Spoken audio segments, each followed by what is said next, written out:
Hey guys, how are you all? Welcome back to my channel. Today we will see what if Naruto can use Haki. If you enjoy, then please like, share and do comment. The Valley of the End.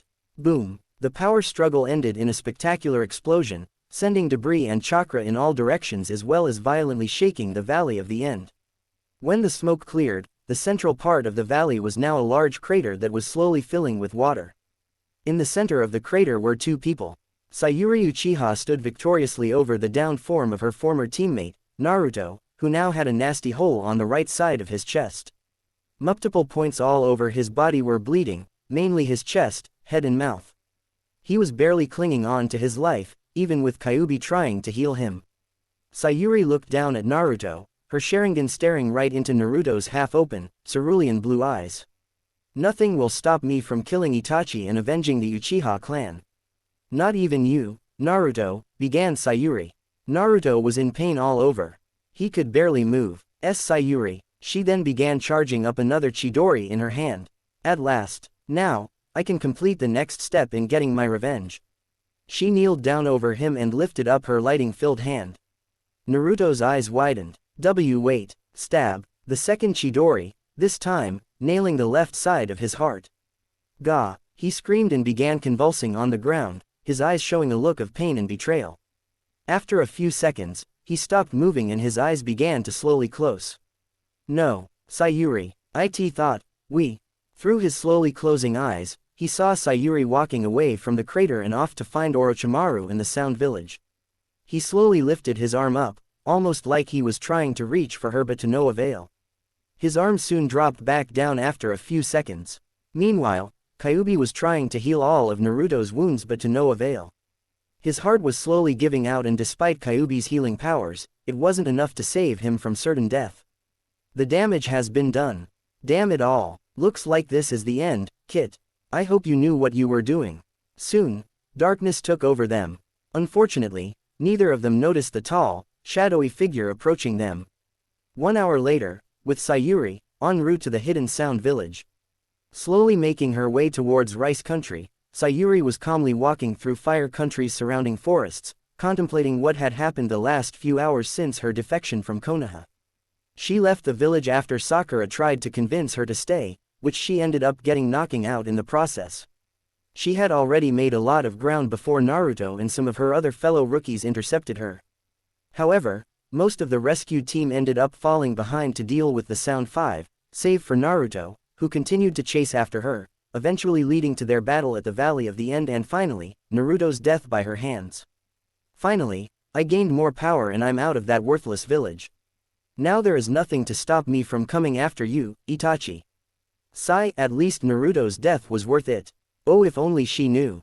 She may have succeeded in finally defecting from the Hidden Leaf, but there was still one single thing she hadn't accomplished yet, and if she had just taken the time to check and make sure back in the Valley of the End, then she would have realized what she had ultimately failed at acquiring. Her normal Sharingan didn't morph into the Mangekyo Sharingan like she thought it would. That means that Naruto's death was all for nothing, and it would come back to haunt her in the years to come. Several hours later, just outside the Valley of the End, running through the raining forest, Kakashi and his dog Summons, Pakun, were trying to reach the valley fast as they can to try and find Naruto and or Sayuri, if she was still in the area.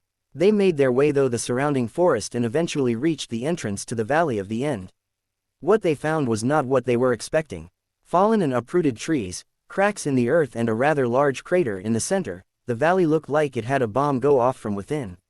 The hell happened here? Kakashi thought. They walked towards the crater, wondering what had caused it and all the damage around him.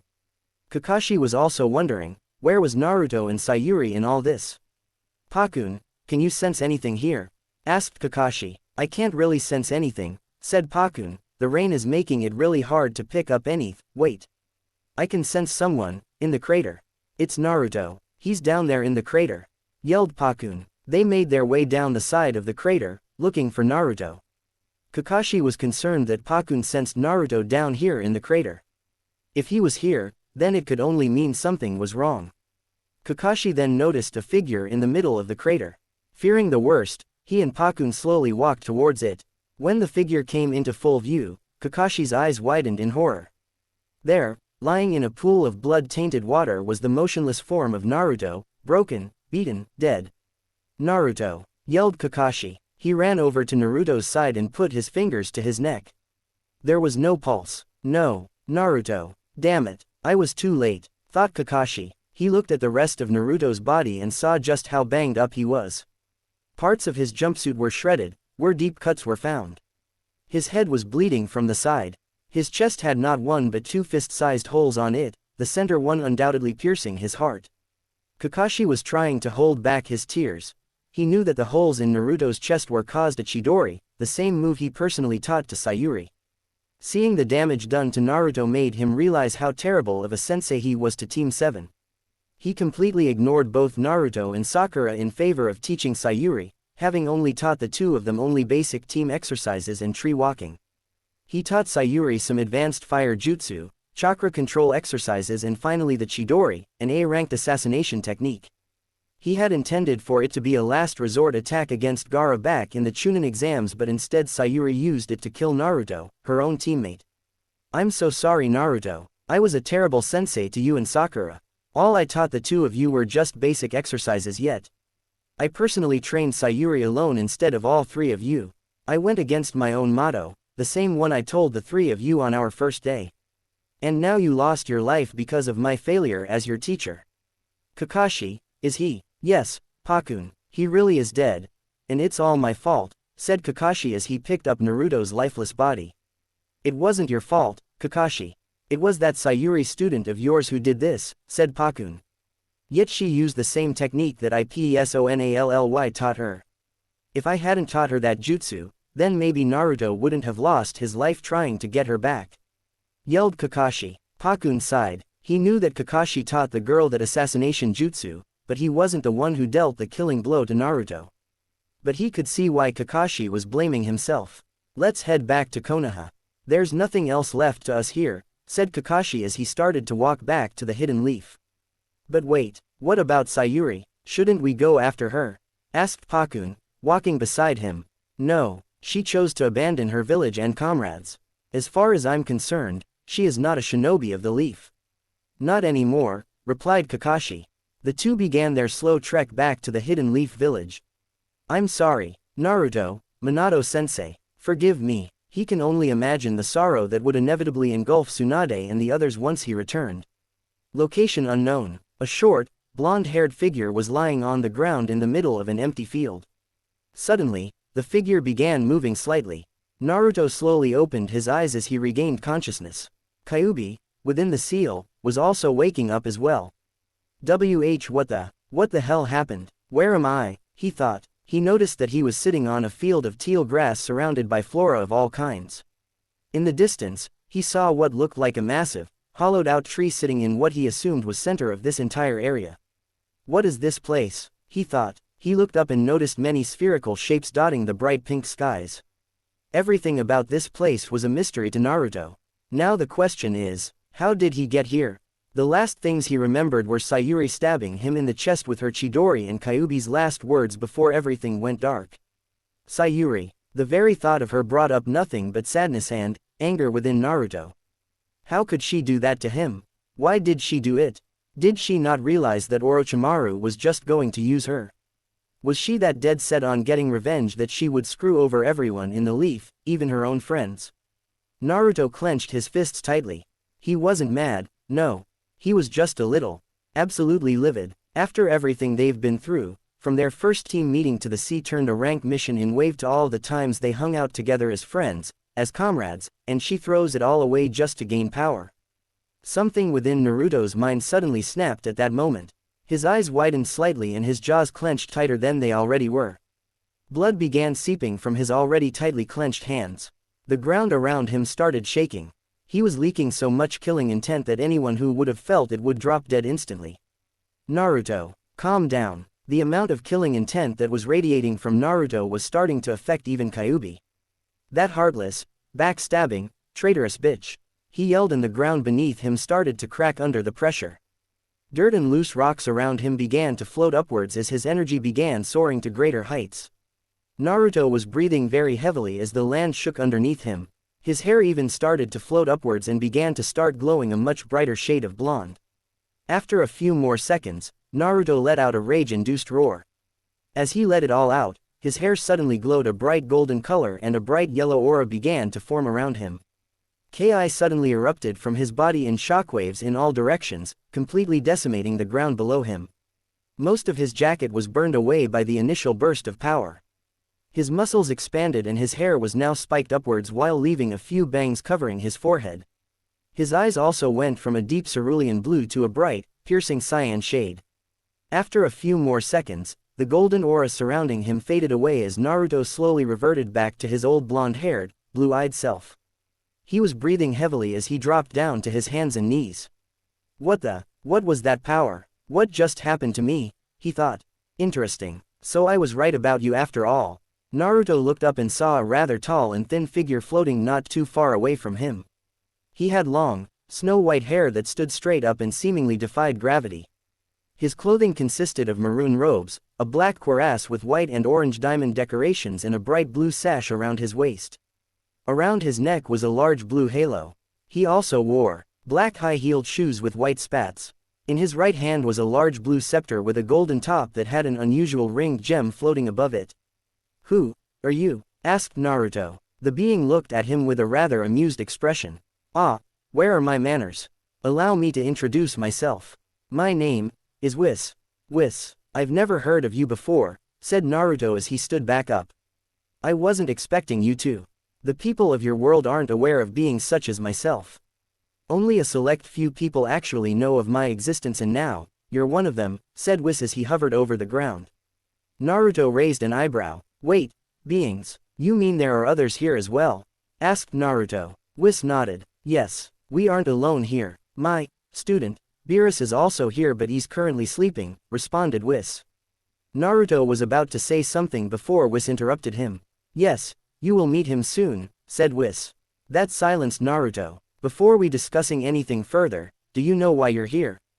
asked Whis. Naruto shook his head. "I was observing your battle with that raven-haired girl and—" "Wait, you were there the whole time? I didn't even sense your presence," exclaimed Naruto. "Oh, you wouldn't have been able to sense my presence regardless. My power is something else entirely," said Whis. Naruto was about to say something when Whis cut him off. "Anyways," continued Whis, "while the two of you were locked in battle, I sensed a rather faint energy signature emanating off of you. It was small, but it was there. You seem to be the only one in that entire world to possess it as far as what I've seen so far." "Energy? You mean my chakra?" asked Naruto. Whis shook his head. "No, not this chakra, but ki," said Whis. Naruto raised an eyebrow. "Ki? What's that?" asked Naruto. "Ki is the tangible life force within every being, with its major focus being in the center of the body. By drawing it out, an individual is able to manipulate it and use it outside the body in a multitude of ways. You can use it to enhance your speed, endurance, and even use it formulate your own ki-based techniques," explained Whis. Naruto's eyes widened a little. "Wow, you can really do that?" asked Naruto, curiously. Instead of explaining it with words, Whis just held up his hand. Soon, a small, light blue orb formed in the center of Whis' palm. "Yes, I can indeed," said Whis. "Cool. Wait, you said that you sensed a faint energy signature coming from me. Does that mean I can do that too?" asked Naruto. "With some practice, yes," replied Whis. "I'm a little surprised that you had no idea about ki. Everyone in the universe should have some sort of knowledge about it. But, seeing as how your world uses a different means of energy, I can see why," said Whis. "What do you mean?" Naruto asked. "The people of your world don't seem to have any knowledge of ki at all. You were the only one in that entire world that had even the faintest ki signature, which brings me to reason why you're here," explained Whis. "And why is that?" asked Naruto, wanting to know how he ended up in this world. "The oracle fish that resides here informed me that another powerful warrior would soon appear in one of the worlds of this universe, the world in question being yours, and would not only save his own world from total destruction, but also be worthy of challenging Beerus himself. And now, after so many years of waiting, it seems like I finally found who I was looking for," said Whis, smiling. Naruto was shocked. He was the so-called super warrior Whis was looking for. "Wait a second. Hold on. I'm no super warrior. And what do you mean?" saving my world from darkness. What kind of power could I possibly possess? Whis held up his hand and silenced him. One question at a time, Naruto Uzumaki, said Whis, which startled Naruto a little bit. I didn't even tell him my name and yet he knows it. Just who is this guy? Suddenly, he was pulled into his mindscape. Mindscape. Naruto appeared in front of the Kyuubi's cage. Kyuubi, what's going on? Listen, something strange is going on here. I can't sense any chakra signature from this guy or anywhere else in the area. I know, I can't sense anything either. This place, do you know where we are? No, I've never seen this place before either. You have to be careful. Alright, I will. With that, Naruto exited his mindscape. Had fun talking to your tenant? Asked Whis. Naruto's eyes widened. How did you? It's not hard to distinguish two different sources of energy within one person, you know, said Whis. Naruto was about to retort, but couldn't find the right words so he stayed silent. So back to what I was telling you earlier, I believe that you are the warrior the oracle was talking about, said Whis. But, why me? What makes me so special? Asked Naruto. What makes you special, you ask? Your little show earlier when you woke up. What you have awakened was a power that hasn't been seen in thousands of years, not since the last wielders of that same power. It grants the user a massive boost in all attributes like strength, speed, agility, endurance and so on. It is a power known as Super Saiyan. Super Saiyan, I've never heard of a bloodline like that. What clan is it from? Asked Naruto. Oh, it's not from a clan in your world. It's not even of human origin.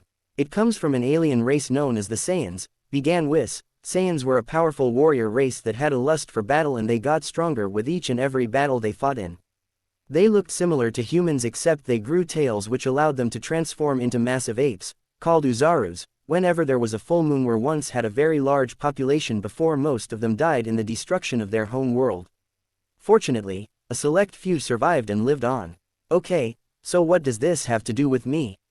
Asked Naruto, curiously. And since Naruto was able to go Super Saiyan, I've made a few changes in the origins of his clan to try to explain how he was able to power up like that. A lot of things. For one, you and your clan, the Uzumaki, are descendants of the Saiyan race. Naruto's eyes widened. No way, his clan originated from another world. How was that possible? Wait, if his clan truly did indeed originate from a different race entirely, then how did the Uzumaki clan come to be?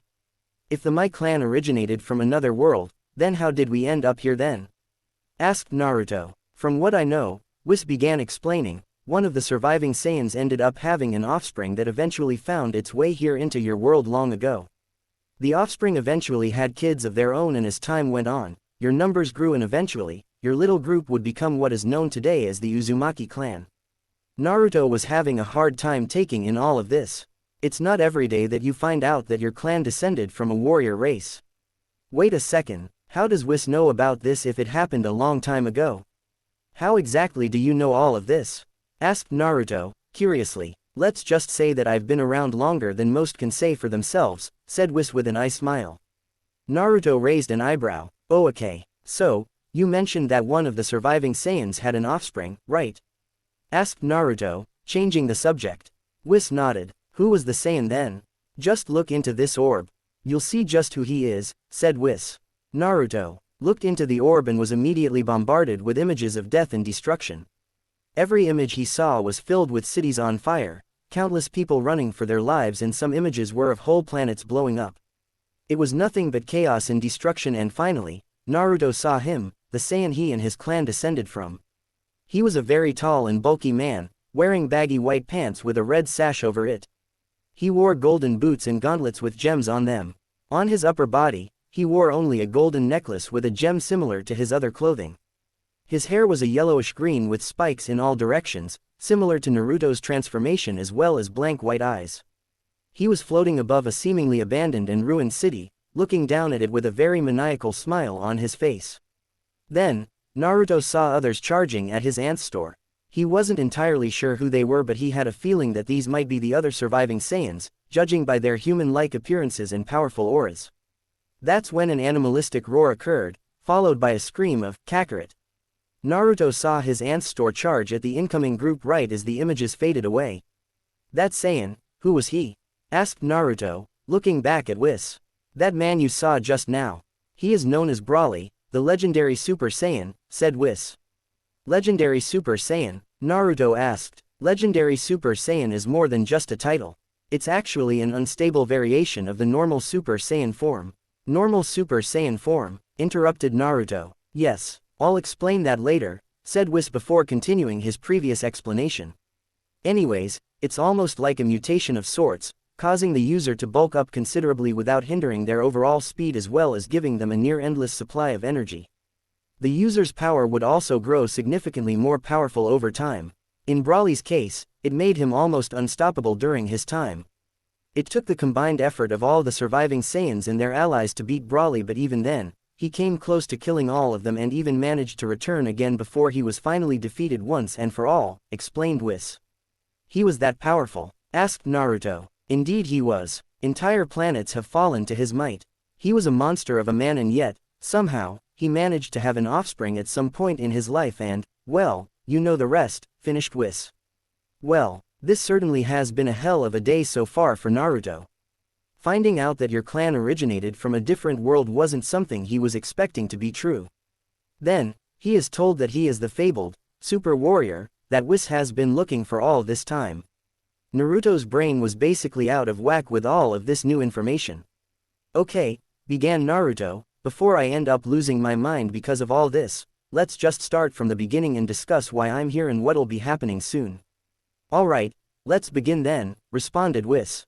Okay, how did you find me? Asked Naruto. I was roaming around in your world when I sensed that faint key signature that I told you about earlier. I traced that signature to the area where you battled that raven-haired girl and brought you here to my world just before you blacked out from your injuries, said Whis.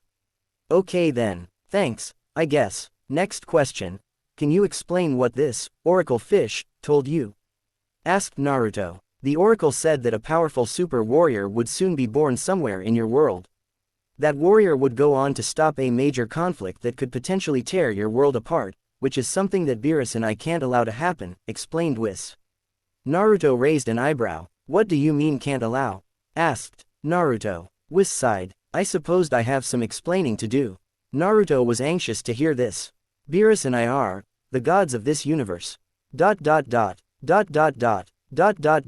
What? Wait. Hold on. You're telling me that you and Beerus are gods? Whis nodded with a smile. Naruto couldn't even find the words to speak at the moment. Yes, I know. It's not what you thought it would be, right? Naruto just shook his head. What I'm saying is true. Together, Beerus and I are in charge of maintaining the balance of this universe. Beerus' job specifically is to destroy planets. By destroying planets, new ones are born from the remnants of those that were eliminated. That being said, our universe stays in balance so long as this cycle keeps going. Before creation comes destruction. It's as simple as that, explained Whis. Naruto stayed silent throughout the explanation. Now, Whis began once more. This leads into why I had brought you here in the first place. Not only are you the warrior the oracle told me about, but that whole prophecy also ties into what Beerus and I do as the gods of this universe. You are essentially helping us in keeping this universe balanced by going on to save your world in the near future. Normally, Beerus would just go in and destroy the planet entirely, but because the balance of your world has not yet been affected, it would be better if I send you back to prevent it, seeing as it's your homeworld to begin with. Does that make sense? Finished Whis. Naruto thought about all the information he was just told about before nodding. Excellent. Now that all hows and whys are out of the way, let us proceed to my home where your training will begin, and if you're lucky, I might even introduce you to Beerus, if he ever decides to wake up anytime soon. With that, Whis tapped the floor with his scepter and the two warped away. Naruto's training has officially begun. Meanwhile, back in Konaha, front gates, about a day after the failed retrieval mission. Kakashi made it back to Konaha. He approached the main gates and was greeted by Izumo and Katetsu, the immortal gate guards. As he got closer, the two gate guards were shocked at the figure in Kakashi's arms. Kakashi, is that? It is, Katetsu. It's really him, said Kakashi in a sad voice. What the hell happened to the poor kid? Asked Izumo. Betrayal, replied Kakashi. He then proceeded to shunshin towards Tsunade's office. Damn, poor Naruto, said Izumo. I know, I mean I can't imagine what he went through before he died, said Katetsu. The two gate guards never had any qualms with Naruto. They even helped him hide from mobs when he was a little kid and even assisted him in some of his pranks. They hoped that he could finally rest in peace. Tsunade's office. Tsunade was very nervous. She had sent Naruto, Shikamaru, Neji, Kiba, Choji and Lee out to retrieve one Sayuri Uchiha some time ago, and Naruto was the only one who has yet to return. Fearing the worst, she sent out Kakashi to go and find him, knowing that Naruto probably went further ahead to try and catch up to Sayuri. It had been a few hours already and still no word from Kakashi or Naruto have been heard yet. Suddenly, there was a large puff of smoke in the room and she sensed that it was Kakashi. "Kakashi, you're back, where's Na?" She gasped as she saw what was in Kakashi's arms. The blonde hair, the orange jumpsuit, it can't be. And Naruto. I'm sorry Lady Tsunade, I didn't make it in time, said Kakashi. Tsunade said nothing, she just stared at the corpse of her once living surrogate grandson. It couldn't be. First Naoki and Dan, now Naruto was taken from her as well. Tears began welling up in her eyes.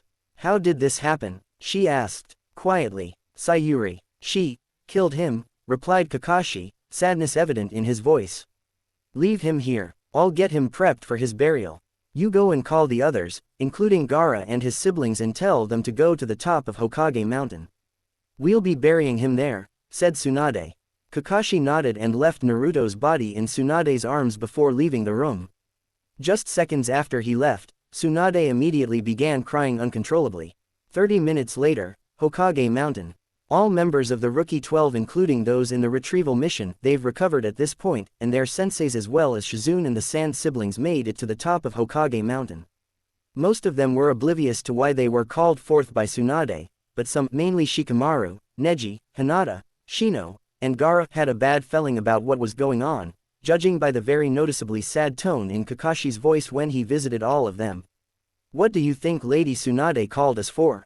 Asked Ino. I don't know, but I got a bad feeling about this, said Shikamaru. Why? Asked Kiba. The way Kakashi's voice sounded when he came to get us.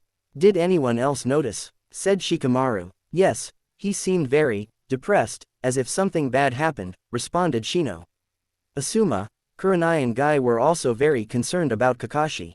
If Kakashi acted any differently than he normally would, something was definitely wrong. As they continued walking, they noticed Kakashi and Tsunade standing next to each other in front of a body. Everyone was immediately worried about what was going on. However, as they got close enough, all of them were completely shocked at what was in front of them. There, on the ground, covered in deep cuts and dried blood, was Naruto. Naruto! Yelled Shikamaru. Neji, Lee. What happened to him? Yelled Shikamaru. Betrayal, said Kakashi bitterly. What do you mean? Asked Shizune. He must have gone ahead of you guys because Sayuri. She killed him. They had no idea what to think of this.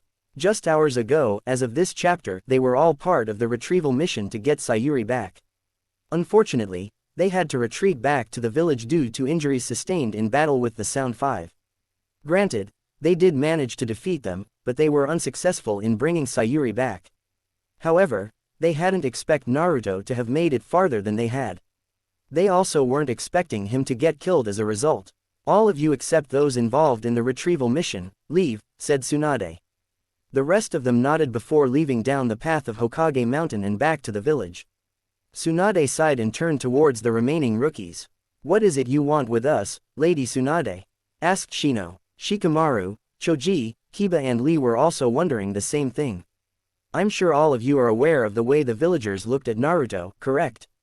Asked Tsunade. They all nodded. Well, there is a reason for that, and it has something to do with the Kyuubi, said Shikamaru. Yes. How did you know? Asked Tsunade. I had a hunch at first, but it was confirmed when Naruto himself told me about it, he said. He knew, yelled Kakashi. Shikamaru nodded. How? Asked Tsunade. According to what he told me, he had met the Kyuubi years ago. I don't know when exactly, but he did at some point, explained Shikamaru. I never thought that he would have to deal with such a burden, said Neji. As do I, but I don't get it. If he is the container, then why do the villagers think of him as the Kyuubi itself? Asked Lee. I guess most people can't grow past blind hatred, said Tsunade. Kiba looked down at that statement. For a long time, he was one of the many people who looked down at Naruto. However, as time went on, he got to know the real Naruto, not the demon that most of the villagers make him out to be. "What's wrong, Kiba?" asked Shino. "I used to be one of the many people who hated Naruto for housing the Kyuubi.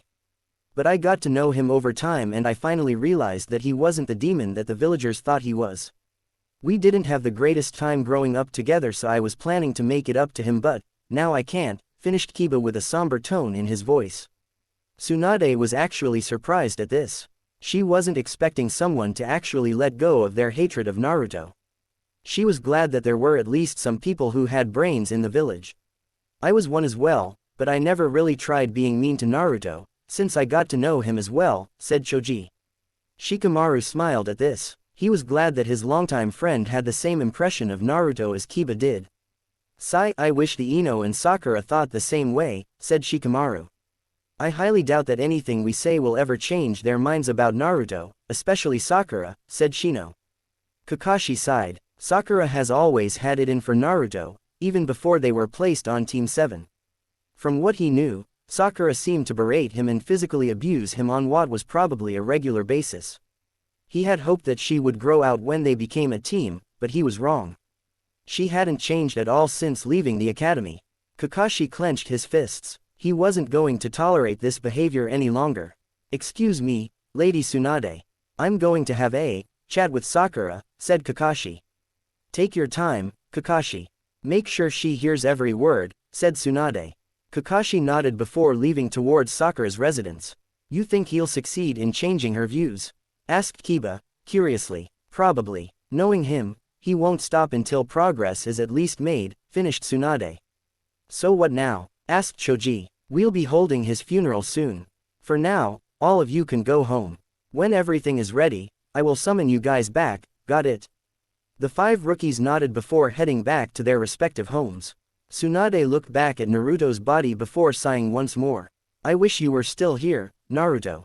I hope you can finally rest in peace after all you've been through." In the days following, over the next few days, things in Konaha would never be the same. Naruto was buried alongside his parents, not far from the memorial stone, which now had his name on it. Afterwards, his heritage was revealed to the entire village. His real identity, his parents, everything.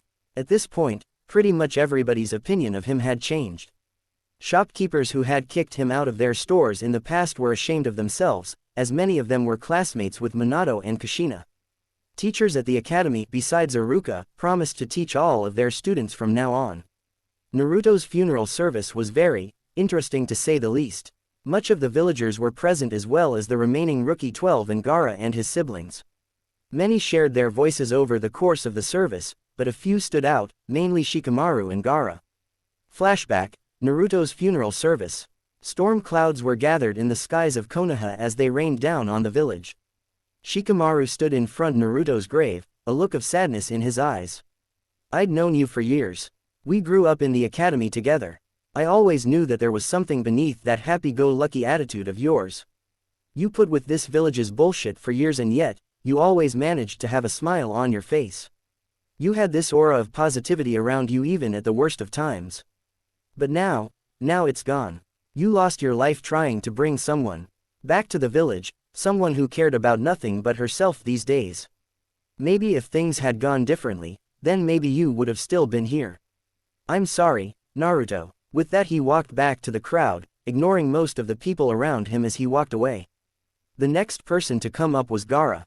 Following the Sand Sound invasion, Gaara's perspective on things changed significantly. He no longer had a thirst for blood.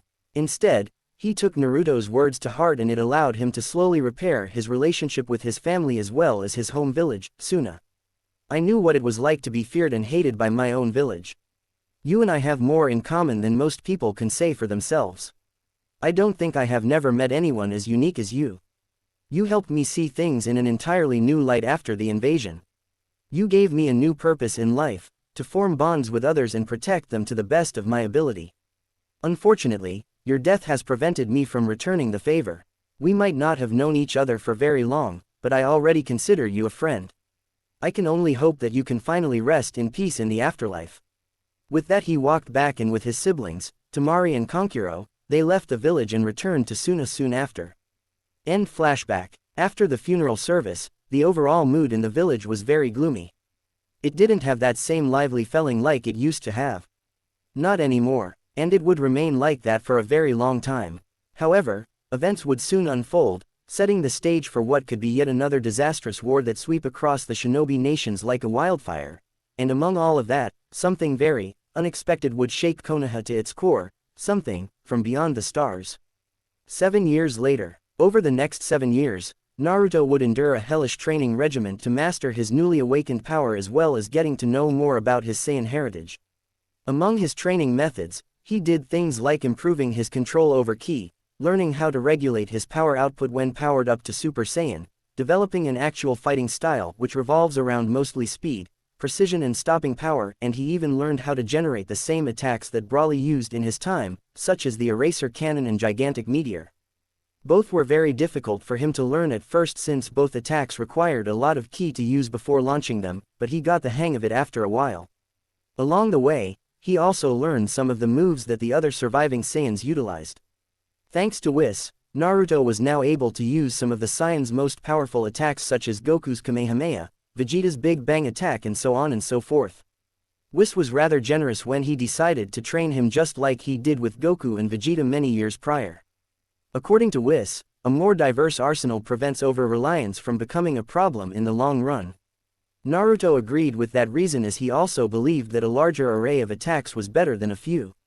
Training with these new attacks were interesting, to say the least. It would usually start with Whis firing some attacks at him or charging him head-on, but as Naruto began to master each attack, they got more and more powerful with each passing day. And, let's just say that every time Naruto fired one of his moves, the landscape would always be scarred. Flashback, Whis and Beerus planet.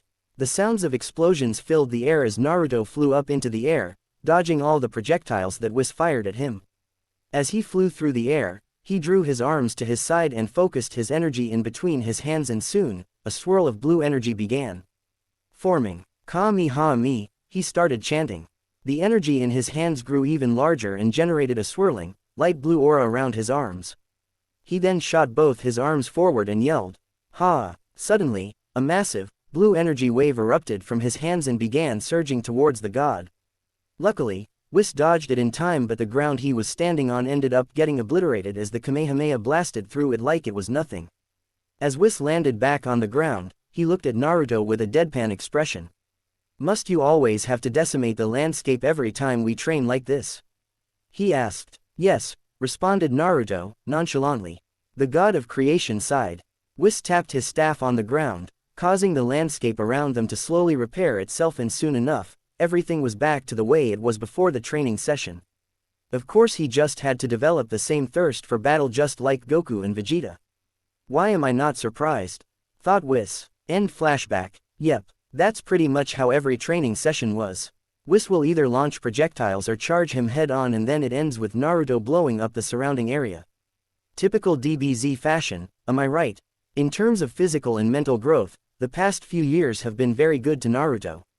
No longer was he wearing his old, bright orange and blue jumpsuit. Now he wore a clothing set that was a combination of Goku's GI and Broly's outfit during their time. The outfit consisted of a dark blue muscle shirt, baggy white pants combined with dark blue indigo combat boots and a large, orange and blue sash, coupled with a necklace similar to the one Broly wore except his had a single red gem in the middle one. His height had grown from about 4 feet 9 inches to around 5 feet 11 inches, and he bulked up significantly as well. His build is similar to Ultimate Gohan. His hair also grew out and spiked upwards, somehow defying gravity while leaving a few bangs hanging down on his forehead. It even began to change color as well. At some point during the last 7 years, his blonde hair started to get darker and darker before it eventually became jet black in color. His eyes changed from a bright, cerulean blue to a darker, more cobalt blue. These days, his eyes no longer had that same lively and energetic look to them as they did when he was a kid. Now, they were that of a warrior who's prepared for battle. His overall knowledge and fighting prowess also shot up. Back then, the old him would always aim to charge his opponent's head on without as much as a strategy.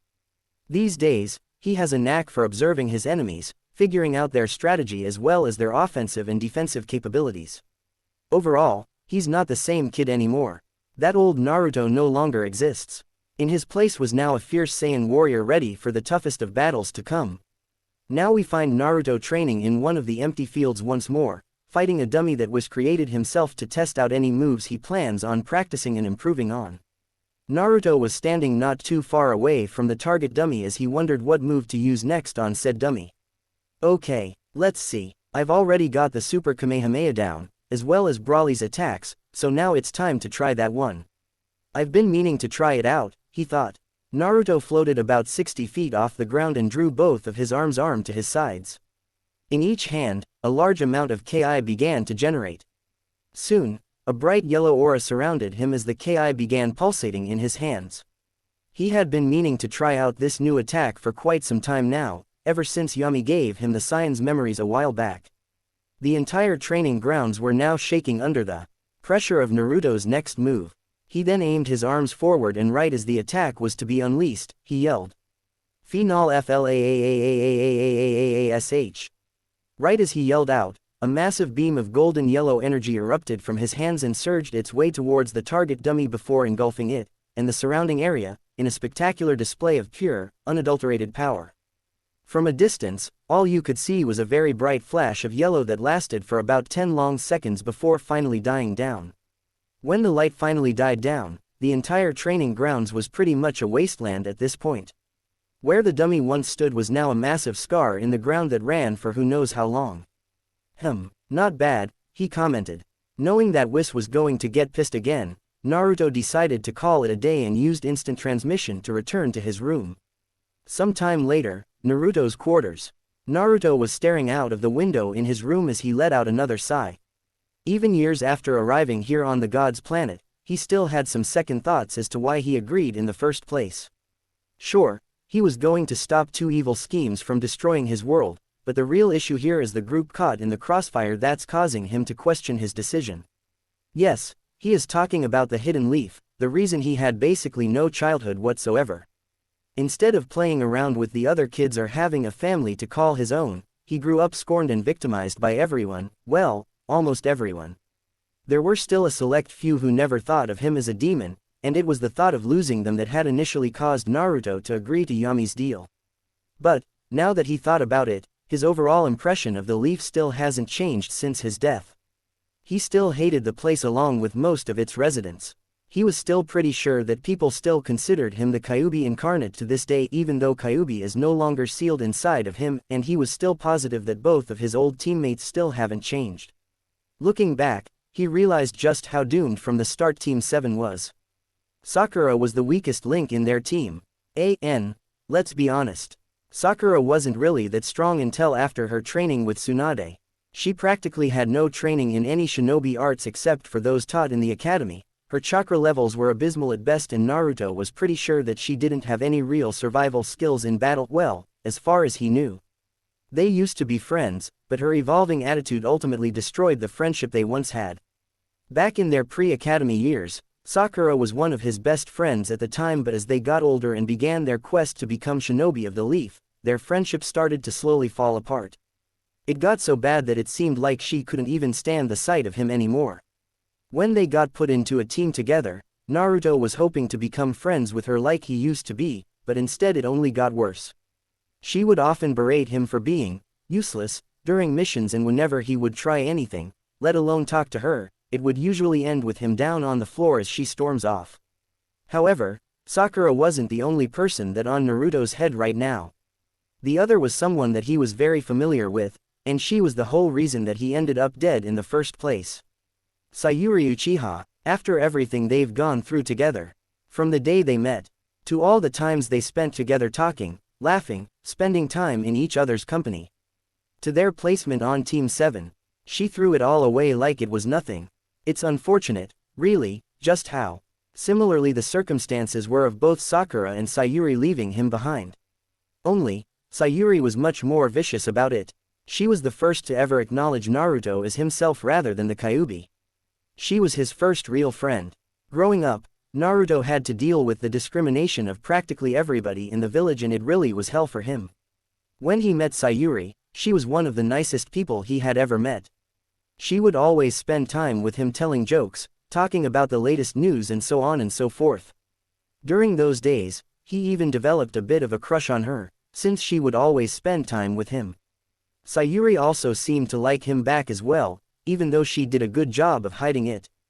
But then the massacre happened and pretty much all traces of the old Sayuri disappeared. After that, she became the cold, arrogant, revenge-driven Uchiha that Naruto knew very, very well. It really hurt him to see his first and closest friend and crush treat him like he never existed. Everything about her changed, her personality, her attitude towards everyone, everything. When he had first received news from the third Hokage that he and Sayuri would be placed on the same team together, he was hopeful that he could bring the old Sayuri back. But of course, it didn't work. Nothing worked at all. The old Sayuri was just gone. No longer was she the sweet and caring girl that Naruto fell for all those years ago. Yes, he fell for Sayuri instead of Sakura in this story. Now she was just a shadow of her former self. Not wanting to believe that she was truly gone, Naruto tried one final time to bring her back, but by the end of their little talk, all hopes of bringing back the old Sayuri were crushed for good. The memories of that day replayed in his mind, the day Sayuri finally left him in the dust. Flashback, 5 years ago, Hidden Leaf, Uchiha District. Naruto walked past the main entrance of the Uchiha District in search of Sayuri. He was going to try one final time to get the old Sayuri back since he still believed that there was a chance that it could happen. He walked down the street, observing all the empty houses as he moved forward. It was odd seeing the normally populated district so empty and void of life. It must have been hard for Sayuri to live like this all the time, without any of her clan members around. After a little bit of wandering, he spotted Sayuri heading towards her home. Knowing that this was his last shot, Naruto proceeded towards her. "Hey, Sayuri, wait," he yelled out. Sayuri turned her around to see Naruto approaching her. Great, what does he want now? She thought. What do you want now, Naruto? She asked rather coldly. Just wanted to have a little chat, like old times, replied Naruto. Haven't I already told you? I don't have time for any of this, she said. Come on, you always say that these days. Can't we just talk for once? Asked Naruto. What do you want then? She asked. Well, I was wondering if you wanted to hang out together, like old times, replied Naruto. Sayuri didn't even respond back before she turned around and started walking away. Wait, hold on, Naruto yelled. Sayuri ignored him as she continued walking back to her home. She had more important things to deal with than Naruto. Can't we just hang out like we used to when we were kids? Why do you keep pushing me away? Naruto said, sadly. That stopped her in her tracks. Contrary to popular belief, Sayuri still cared about Naruto, but to her, avenging the Uchiha clan was worth more than the friendship she and Naruto shared as kids. She figured that if the bond between her and Naruto was no more, then nothing could stop her from finally achieving the power that she needed in order to defeat Itachi. Don't forget that he's the reason that she is obsessed with gaining power. She had hoped that he would understand, but it's obvious that he won't. Not wanting to deal with it anymore, she decided to end it once and for all. Why am I pushing you away? Simple. Because you're holding me back, said Sayuri. Holding you back? From what? Naruto asked. From gaining the power I need in order to avenge the Uchiha clan. Our bond is holding me back from achieving that goal, and whether you like it or not, I will gain that power, even if it means no longer being friends with you, said Sayuri coldly. Naruto's eyes widened. She was throwing their bond away for more power. Face it, Naruto. What we had as kids. I don't need it anymore. But, Sayuri, I thought he began. But nothing, it's over, Naruto. Our bond means nothing to me anymore. Why can't you understand that? Naruto just stood there, not saying a word. He felt like his heart was torn in two. His most precious person, the same girl who gave him a sense of happiness, has severed their bond once and for all. Sayuri, not wanting to spend any more time here, turned around and started walking again, but not before saying one last statement to Naruto. Don't bother trying this again anytime soon. You can deny it all you want, but it doesn't change anything. What we had as kids, it's over. And with that, she proceeded on her way back to her home. Naruto just stood there for a while, trying to grasp the situation before turning back and heading home himself. Not wanting to gain any unwanted attention, he took to the rooftops on his way back. If anyone were to have seen him that night, they would have immediately wondered why he had tears running down his eyes. They would be oblivious to the fact that he had lost his most precious person, and there wasn't anything he could do about it anymore. End flashback. She was the first to acknowledge him as a person. She gave him a sense of happiness during his harder than most childhood. He loved her, but she repaid him by tearing his heart in two and leaving him in the dust. Naruto clenched his fists. Even after all these years, the memories of that day were still etched onto his mind as if they had happened just yesterday. Over the years, he thought that he could finally put his past behind him, but it proved to be futile. A single question has been popping up in his head every now and then, which got him thinking. Do I truly hate her? Or am I just telling myself that? Whatever the case was, Naruto would soon have to answer that question once he returns, and he wasn't looking forward to it. Back in the elemental nations. Sayuri looked down at the fallen form of her former teammate. She then began charging up another Chidori in her hand. At last, now, I can complete the next step in getting my revenge. She kneeled down over him and lifted up her lighting-filled hand. Naruto's eyes widened. Wait, stab, ah. Sayuri shot up from her bed as the memories of that day replayed in her mind. Her hands were shaking uncontrollably and her breathing was erratic. Naruto, her first and only true friend. The same boy who gave her a sense of happiness after her clan fell. The same boy she betrayed and murdered. When she realized that her Sharingan didn't evolve, it had shocked the hell out of her. She did what she was supposed to do. Murder someone close to you in order to awaken the Mangekyo Sharingan. It was supposed to work, right? Wrong. It didn't work in her favor, which meant one thing. Naruto had died in vain, and it was all her fault. When she finally realized just how badly she fucked up that day, she broke down in complete despair. Her obsession to gain power resulted in her killing the one person who cared about her the most in the entire village. Not a day has passed by that memories of her childhood wouldn't haunt her dreams, reminding her of what used to be her life. Perhaps if things had gone differently, then maybe her life wouldn't have gone downhill. Maybe she would have never left Konaha, then she would have had a better life. Maybe Naruto would still be alive. Sayuri couldn't stop the tears from streaming down her face and her sobs started to become louder. How could she do this to him? Was getting revenge so important to her that she would go so far as to stab her one true friend in the back? Back then, yes, but now, she saw just how wrong she was. She had been a fool for what she did to Naruto. Severing their bond may have been the single worst decision she had ever made because it basically meant that there was no turning back. Nowadays, she is a wanted A-rank missing nin with practically nowhere to go. Tsunade sure as hell won't let her back and Gaara would probably do the same. So, now what should she do?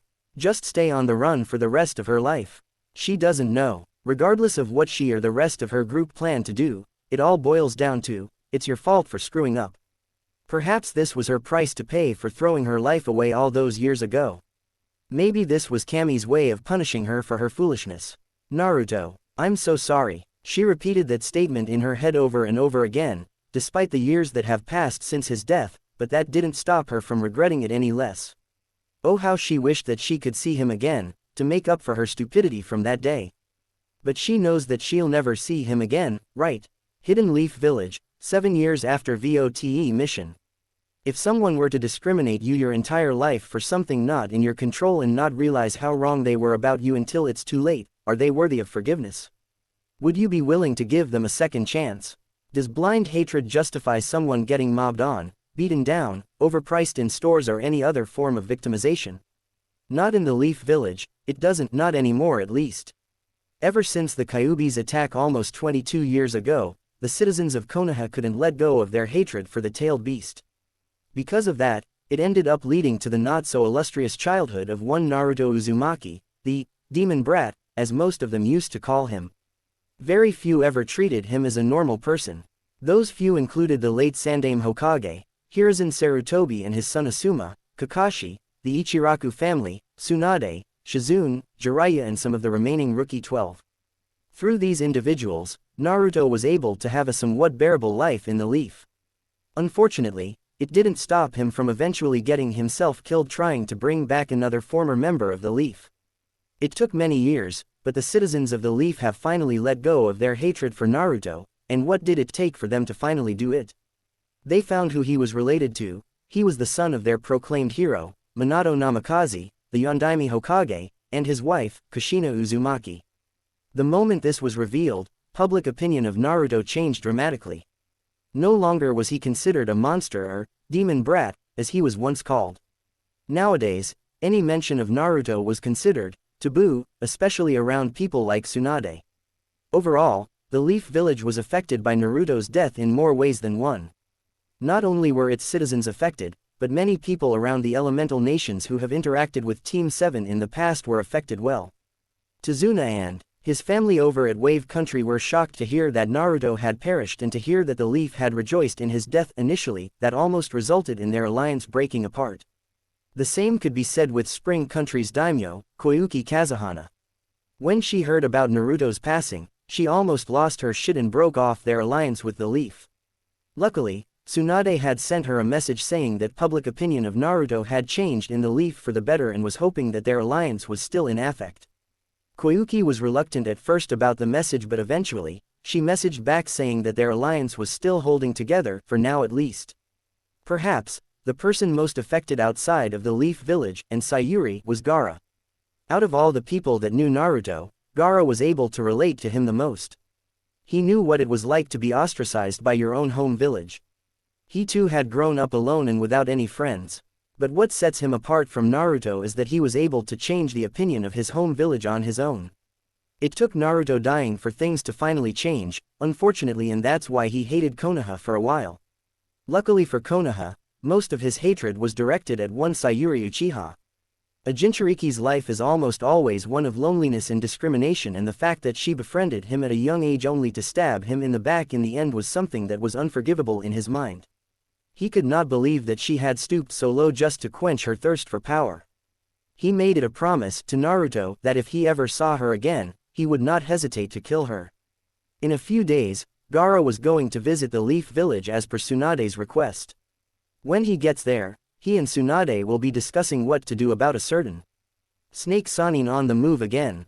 Konoha's council room. Tsunade stood in front of both the shinobi and civilian sides of the council, as well as the remaining members of the former Rookie 12 and Jiraiya.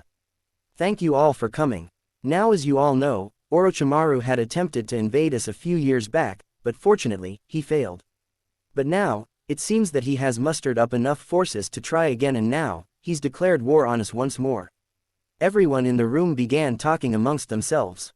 The rookies, however, all had one thought going through their minds. Sayuri. However, Tsunade began, "We have another problem." This silenced the entire crowd. "Like what, Lady Tsunade?" asked one of the councilmen. "The Akatsuki have begun mobilizing as well," began Jiraiya. Both sides of the council became wide-eyed. Jiraiya had informed them of the Akatsuki a few years back, during their first attempts at collecting all the tailed beasts. Ever since then, the sightings of Akatsuki members have been steadily increasing, putting every other shinobi nation on high alert, considering that their own Jinchuriki were now in danger of capture. If they truly are mobilizing for an all-out assault, then the Leaf would be in danger. This is bad. Orochimaru has already declared war on us once more. If the Akatsuki are mobilizing as well, said Shikaku. We don't know for sure who the Akatsuki are targeting or even if they're targeting someone. My spies haven't been able to infiltrate their headquarters in AIM, explained Jiraiya. Regardless of what their motives are, we must be on high alert. With two major factions against us, there's no telling if we can beat them on our own, especially since we don't know the standing of the other nations in this matter, stated Inoichi. He's right, we don't know for sure if other nations like Iwa and Kumo will be involved. We have to think this through carefully, said Shikaku. I've already contacted the case cage about this issue. He should be here in the next few days. From there, we'll discuss this further. For now, this meeting is adjourned. All former Rookie 12 members, come to my office in 30 minutes. I have a mission for you, finished Tsunade. All the former rookies nodded and proceeded out of the room along with the council members. Jiraiya was the only one who stayed behind. What else do you need, Jiraiya? Asked Tsunade. Well, the Akatsuki are finally starting to make their move. But, Kyuubi hasn't re-emerged yet, said Jiraiya.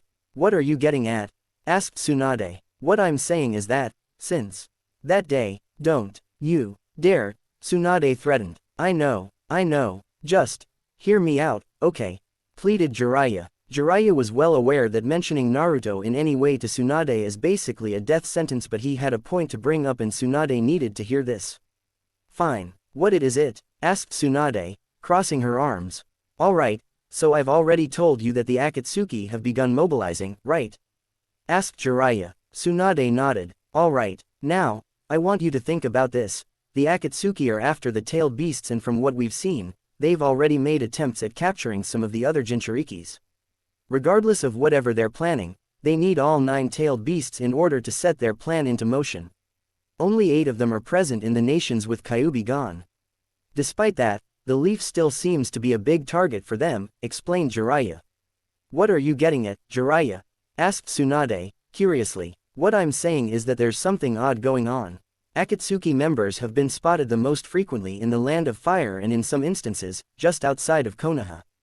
This shouldn't be the case since they're more than likely aware that Kyuubi has been gone for years now, said Jiraiya. So that begs the question, began Jiraiya. What exactly are they planning? Silence filled the room. Well, whatever they're planning, it can't be good, said Tsunade. Jiraiya couldn't agree more. Memorial Stone, 10 minutes after council meeting. The Memorial Stone was considered a form of honorary tribute to the many Konoha shinobi who have fallen in conflict in the many years since the village's founding. Countless names of Konoha's most notable shinobi can be found here: Hashirama and Tobarama Senju, Tsukumo Hatake, Nawaki Senju, Hiruzen Sarutobi, Minato Namikaze, Kushina Uzumaki, but to a select few, there was one name that stood out among all the shinobi listed here. The reason: his death had inadvertently caused so much change in the people of Konoha, especially its leader and those close to her. His name, Naruto Uzumaki Namikaze, son of their much-beloved 4th Hokage, Minato Namikaze, scorned Jinchuriki of the 9-tailed fox. His treatment during his childhood will remain one of Konoha's darkest moments in its history. No matter how much time has passed since his death, the memories of his treatment still linger on within the minds of those who victimized him and the few who befriended him during his younger years. In front of the Memorial Stone was one of the few people who ever cared about Naruto enough to defend him from the shinobi, hide him from mobs, and so on and so forth.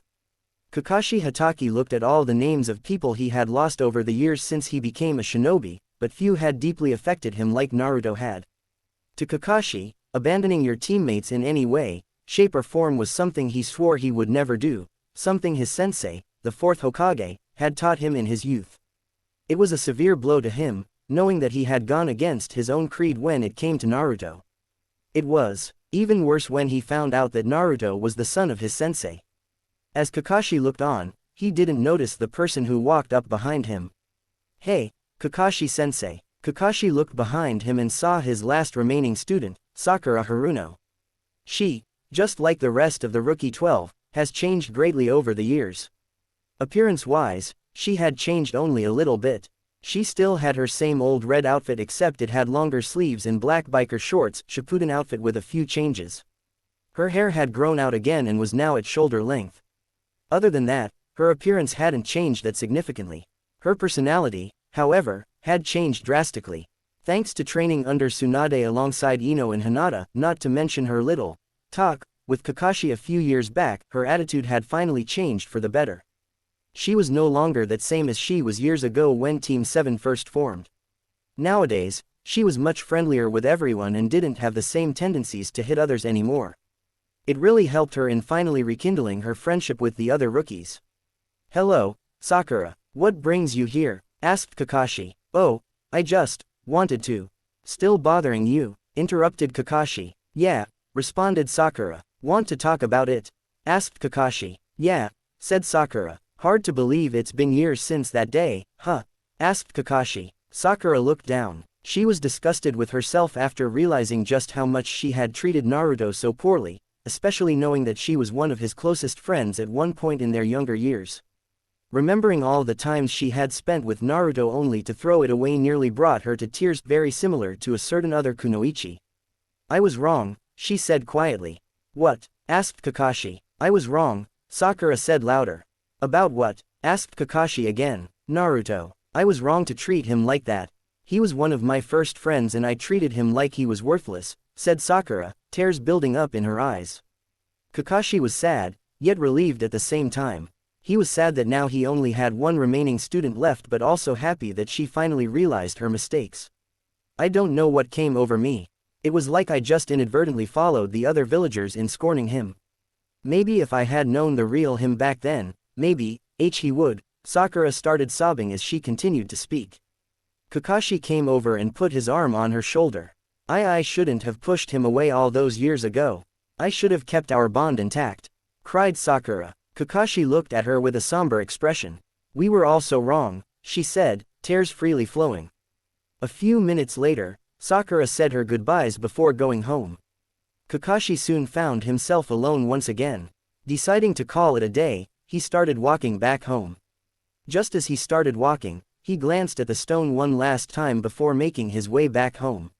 You really did have a major impact on us, for the better. Beerus and Whis planet. Speaking of Naruto, he was sitting in his room meditating when he suddenly opened his eyes. Why do I have a feeling that someone's talking about me? He thought to himself. He got up and walked towards to the window, staring out into the vast, open landscape of Beerus and Whis planet. Not much longer before I get back. I wonder, has changed since I died? He said in his head. After training for the last 7 years under the guidance of Whis, much of Naruto's overall impression of his old home, Konaha, had changed. He originally wanted nothing to do with it anymore, and considering his not-so-illustrious childhood, it's pretty obvious why. However, as time went on, his anger towards Konaha slowly became that of indifference. Does that mean he forgives them for his treatment as a kid? Hell no, there is no changing that. No amount of regret on their part would ever convince him to forgive them. It's just not possible at this point in time. Memories of his past life still linger on in his mind, a reminder of what used to be. Even to this day, he still can't seem to escape from his home, in a way. I wonder what Whis is doing. Maybe I should go and find him. Nah, I'm sure he's busy doing something else. Might as well continue training. Naruto stared out the window for a few more seconds before he warped back to the training grounds with instant transmission. About 1 hour later, with Beerus and Whis. Within one of the many buildings built into the massive, hollowed tree in the center of the pyramid-shaped planet, Beerus and Whis were sat down, enjoying a large buffet filled with food of all kinds. The room they were in was basically a dining room. Large table with enough seats to cater to quite a few people, plenty of food, it had it all. The outside was filled with aquatic creatures of all kinds swimming about, occasionally getting close to the large glass panes that separated them from the dining room. Beerus had just recently awoken from his long slumber. After so many years of laying dormant, the god of destruction was now up and about, ready to continue his job as per usual. He had heard from Whis that the super warrior they were looking for has finally been located. He was eager to meet this warrior in question and was ready to go out and find him, but he was surprised that Whis had already found him and that he was currently training out in the open fields at the moment. I'm curious, Whis, how long ago did you find him? Asked Beerus, eating the various foods surrounding him. About 7 years ago, replied Whis as he poured 2 different drinks into a glass. That many years, huh? I'll have to meet him face to face sometime. Maybe he can give me a decent challenge, said the god of destruction. Whis sensed Naruto's key signature vanish in a split second and an idea popped up in his head. Maybe you can meet him a lot sooner, said Whis. Beerus looked at him with a curious expression. What are you talking about? Asked Beerus. I'll just bring him here, then the two of you can finally talk face to face, replied Whis. Beerus thought about for a minute before nodding. Very well, bring him here then, he said and went back to enjoying his meal. Whis nodded back and warped away. A few minutes later, Whis materialized with Naruto at his side back in the dining room. Naruto looked at all the food sitting on the table before he spotted Beerus. Beerus was busy chomping away at his food when he looked up and locked eyes with Naruto. The two stared at each other for a few seconds before Beerus broke the silence. So you're the warrior we've been waiting for all these years. I was beginning to wonder when you would finally surface, said Beerus. Naruto nodded. I'm sure Whis has already told you who I am, said Beerus. Naruto nodded again. Beerus the Destroyer, our universe's god of destruction, said Naruto. A small smile appeared on Beerus' face. That's right, and don't you forget that, he said. A moment of silence followed before Beerus spoke again. Well, you are a guest here, so come on, sit down. Have a bite, said Beerus. Naruto looked back at Whis. Go ahead, I'll get you a drink, said Whis before walking off. Naruto nodded and proceeded to the table and began gathering some food before sitting down and started eating. This food's not bad, actually. I guess it's nice to eat something other than ramen for a change, he thought. So, tell me, how much stronger have you gotten since Whis found you? Asked Beerus. Immensely, replied Naruto. You don't say. Perhaps I should see for myself.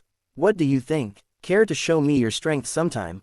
Asked Beerus. Naruto looked up at Beerus. Maybe, if there's ever an opportunity in the future, then sure, replied Naruto before looking down again. Fair enough, said Beerus before he resumed eating.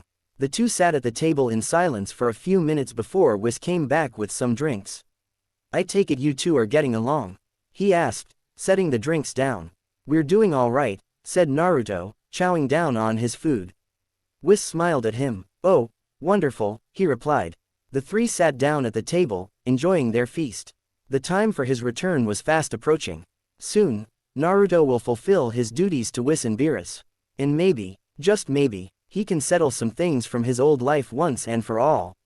2 days later, Omegakure has been the site of many conflicts throughout shinobi history. In most cases, it was a war between two opposing sides with the Rain village caught in the crossfire. So many years of conflict has left the nation of Omegakure as a whole, weakened because of all the casualties sustained over the years. Still, it remained one of the most locked down places in all of the elemental nations. Even the nation's most renowned spies and infiltrators can't hope to find a way in, not even Jiraiya's spy network. Despite all that has happened over the years and its current standing, the Hidden Rain is still called home to many people, including a certain organization. The Akatsuki, the notorious group of S-rank missing nin, calls the Rain village home, and it has been in the years since its founding.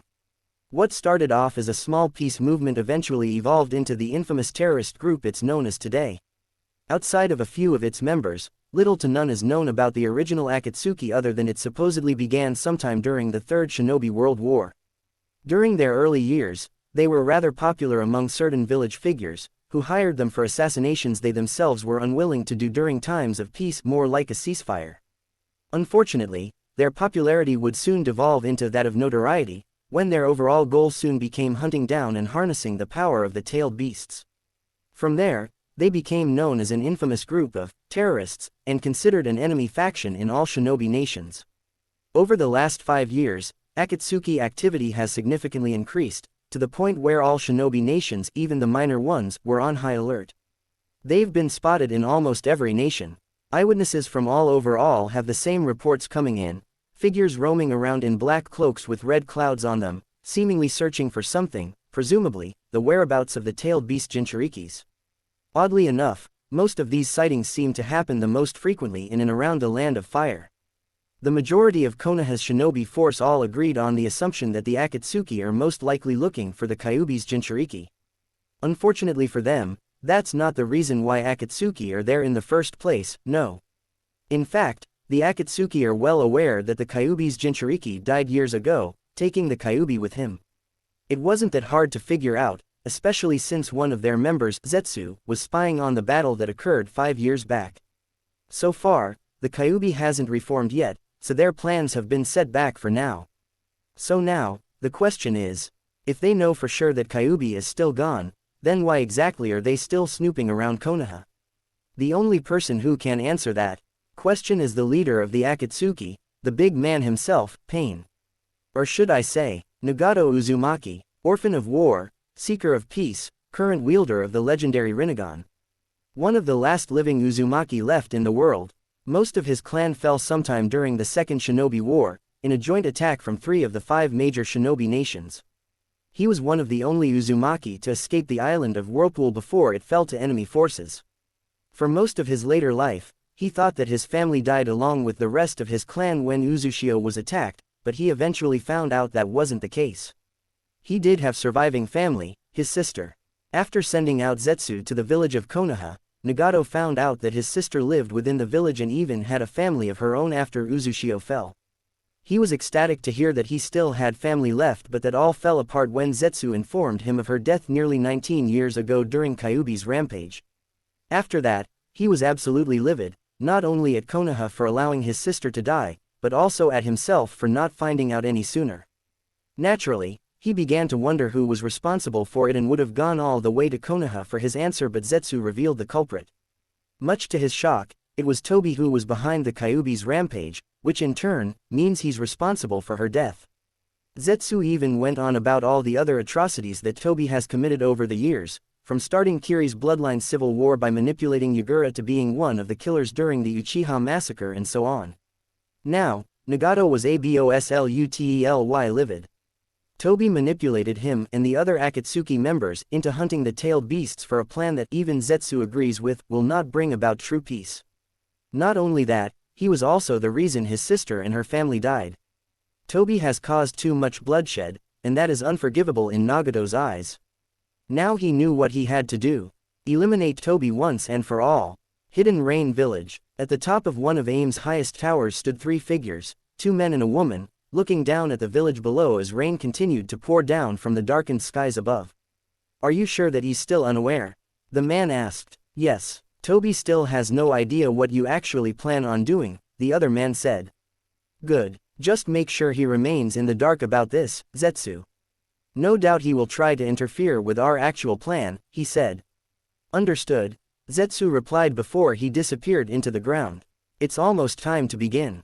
Are you ready, Nagato? Asked the woman. Yes, Conan. Once Tobi is disposed of, nothing will stop us from our goal of true peace. Return to our quarters. I'll join you in a little bit, said Nagato. Conan nodded before disappearing in a swirl of origami paper. Nagato looked back at the village before looking up into the darkened skies, his metallic purple eyes glowing in the darkness. The time of reckoning is approaching. The elemental nations will finally have true peace, and nobody will stop us, not even you. Madara. Those were his last thoughts before he descended back down to the village streets and made his way to his quarters. Nagato's quarters. Conan returned to Nagato's room just after Zetsu's short briefing on at the top of the tower. She made her way through the main door and found her longtime friend lying down on the bed, the real Nagato. Nagato's body isn't as badly damaged like it is in canon. He's not able to move like he used to, but he is able to walk for a short period of time before his legs give out. Also, he's not hooked up to that machine support thing, whatever the hell you call it, either. Conan walked over to the side of the bed. How are you feeling, Nagato? She asked. Nagato slowly turned his head towards her. I've had better days, responded Nagato. We both have, said Conan as she laid down beside him. How long until we strike? Asked Conan. Just a few more days. He's out doing whatever it is he does. When he gets back, then we'll strike. For now, let's call it a night, said Nagato. And Konaha. Nagato looked at her directly in the eyes. War is brewing between Konaha and Oto, and if the other nations get involved, then it will be the next great shinobi world war. When the time comes that Konaha is weakened by enemy forces, we will slip in and strike when they least expect it, finished Nagato with conviction in his voice. Conan smiled before resting her head on his chest before the both of them went off into their dream worlds for the night. Leaf Village, Tsunade's office. Gaara arrived at the village gates about 30 minutes ago as per Tsunade's request. With the impending war on the horizon, the Leaf and the Sand will have to act fast if they expect to win this time. He and his two siblings, Kankuro and Tamari, were seated in front of Tsunade and Jiraiya. Welcome back to Konaha, Lord Casecage. I trust you had a smooth time traveling? Asked Tsunade. Indeed it was, Lady Tsunade, responded Gaara. Good. Now, I assume you know why I called you here today. Yes, Oto seems ready to go to war once more, only this time, we don't know if they have any foreign ally or not, said Gaara. Hopefully, they don't have any other allies. If I or Kumo get involved, who knows what'll happen, said Jiraiya. What if they are involved? Asked Kankuro out of the blue. Everyone was silent for a few seconds. None of them really had an answer for that question. If they're involved, began Gaara, the Leaf and Sand could be in grave danger. Jiraiya quietly cursed to himself. He knows that Konoha was not prepared for another full-scale war. They just don't have the same manpower or the numbers advantage like they used to in the previous conflicts with the other nations. To make matters worse, there's still the Akatsuki they had to deal with. He is still yet to figure out what Akatsuki is up to in regards to all the sightings of them in the Land of Fire in the last few years. If the Akatsuki are preparing to attack as well, Konaha just might be doomed this time. Oh, they have no idea. Any news on the Akatsuki? Asked Gaara. Speak of the devil, Jiraiya thought. Jiraiya, anything? Asked Tsunade. Jiraiya shook his head. Nothing. My spies haven't found anything significant about them. Information collected from all the sightings are minimal at best and we can't seem to bypass the Rain Village's walls. That's the odd thing. Kyuubi still hasn't reappeared and yet they're still snooping around in the Land of Fire, explained Jiraiya. Gaara raised an eyebrow. Kyuubi hasn't reformed yet, he asked. No, all traces of it disappeared that day, Tsunade said, sadly. Everyone knew exactly what she was referring to. Unbeknownst to everyone, Gaara narrowed his eyes slightly and slowly clenched his hands tightly. He was still adamant on the promise he made to Naruto about Sayuri and he will make sure that it will be fulfilled, should the situation pop up. So much could have been avoided if the village had just respected the fort's wishes, said Tsunade, harshly. As much as she hated this place and its people, Konoha was still her home. Granted, she doesn't hate everyone in the village.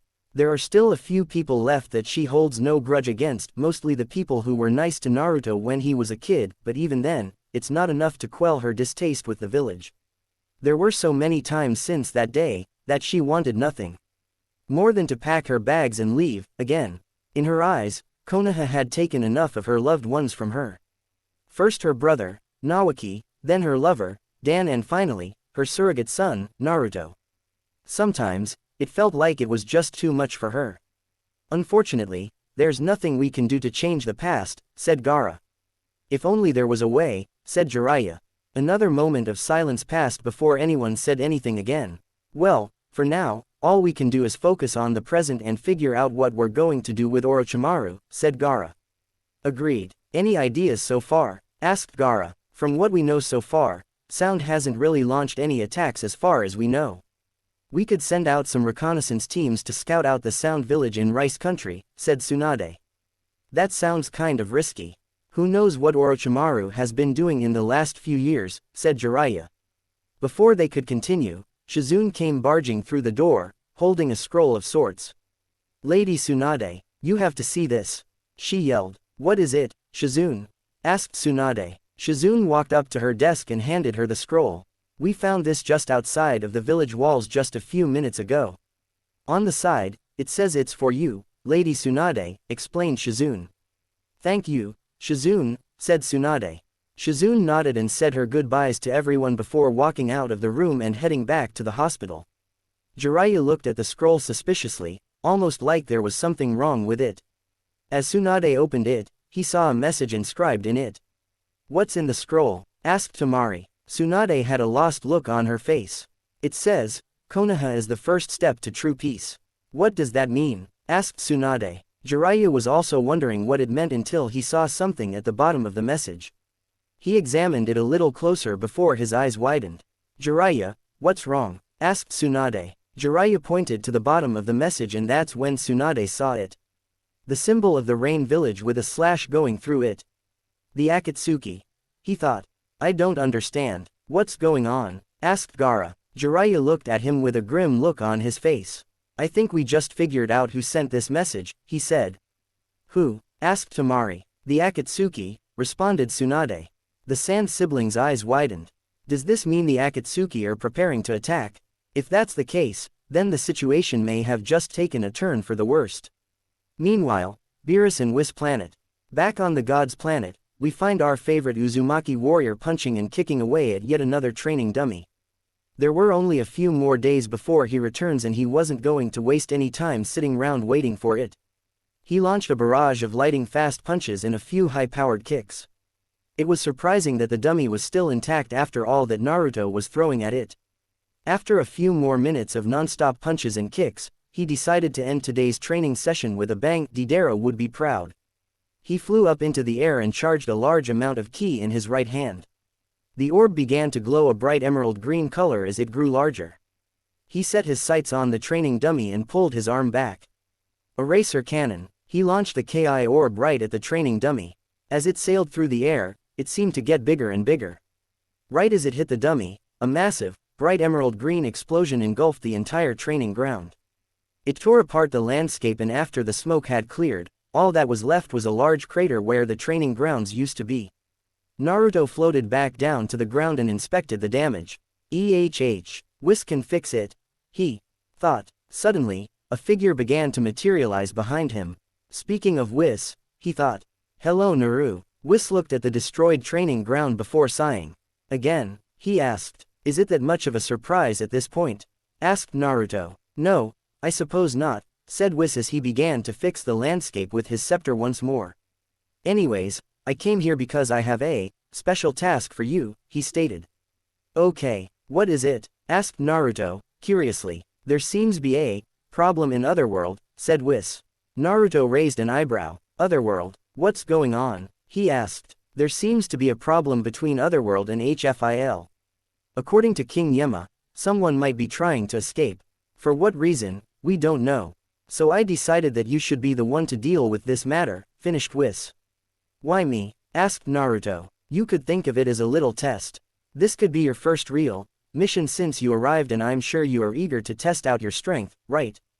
Explained Whis. Well, you do have a point. I do want to see how strong I've gotten in the last few years. Okay, I'll do it, said Naruto. Whis smiled. Excellent. Make whatever preparations you have to. You'll be sent to Otherworld in a few minutes, said Whis. Naruto nodded before warping away. A few minutes later, Naruto warped back in his standard outfit. Are you ready? Asked Whis. Naruto nodded. Alright, let us proceed to Otherworld. Whis tapped the floor with his scepter and the two warped away. And up to Otherworld. Otherworld. Naruto and Whis rematerialized right in front of King Yema's desk. Naruto looked around the area. It was a lot larger than he expected it to be. The room he was in looked like it could hold hundreds, possibly thousands of people his size. So, this is the one who will help us out? Asked a loud, booming voice. Naruto turned around and looked up, staring at a large, red-skinned humanoid man wearing a purple suit and orange tie. He was also wearing a hat of the same color with two horns on either side as well as an emblem on the center. This was King Yema. Are you King Yema? Asked Naruto. Yes, I am. You must be the one Whis was telling me about, said Yema. Naruto nodded. Alright, I'll leave you two alone. Good luck, Naruto, said Whis before he warped away. Naruto turned back to King Yema.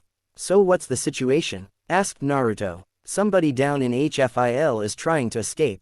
We don't know for sure who this person is, as there are many candidates as to who this might actually be. I need you to go down there and stop them from escaping, explained Yema. Naruto had a thoughtful look on his face. Who could be the one trying to escape? If King Yema is this worried about it, then this might be tougher than I previously thought. So all I have to do is find out who's doing this and stop them?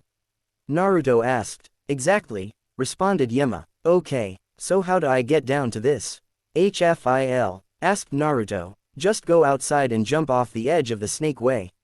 Once you fall through the clouds, you'll land in HFIL. Good luck, said Yema. Naruto nodded and walked past the large doors of King Yema's office and made his way toward the edge of Snake Way. He peered over the edge to see where he might land. Unfortunately, he couldn't see anything past the sulfur yellow clouds that shrouded the area down below. Not wanting to waste any more time, Naruto leapt off the edge and fell for what seemed like ages, right into the clouds. After another minute or two of falling, he finally fell past the cloud line and saw the area down below. So this is HFIL, he thought. Naruto landed on the ground smoothly and began looking around. The skies above were now the yellow clouds as opposed to the pink shade back on the top of Otherworld. He looked around him observing the landscape. It was mostly just a rocky landscape with some crudely shaped mountains in the distance. The only noticeable thing in the area was this fountain and small pool area not too far away from his position that was filled with blood-red water.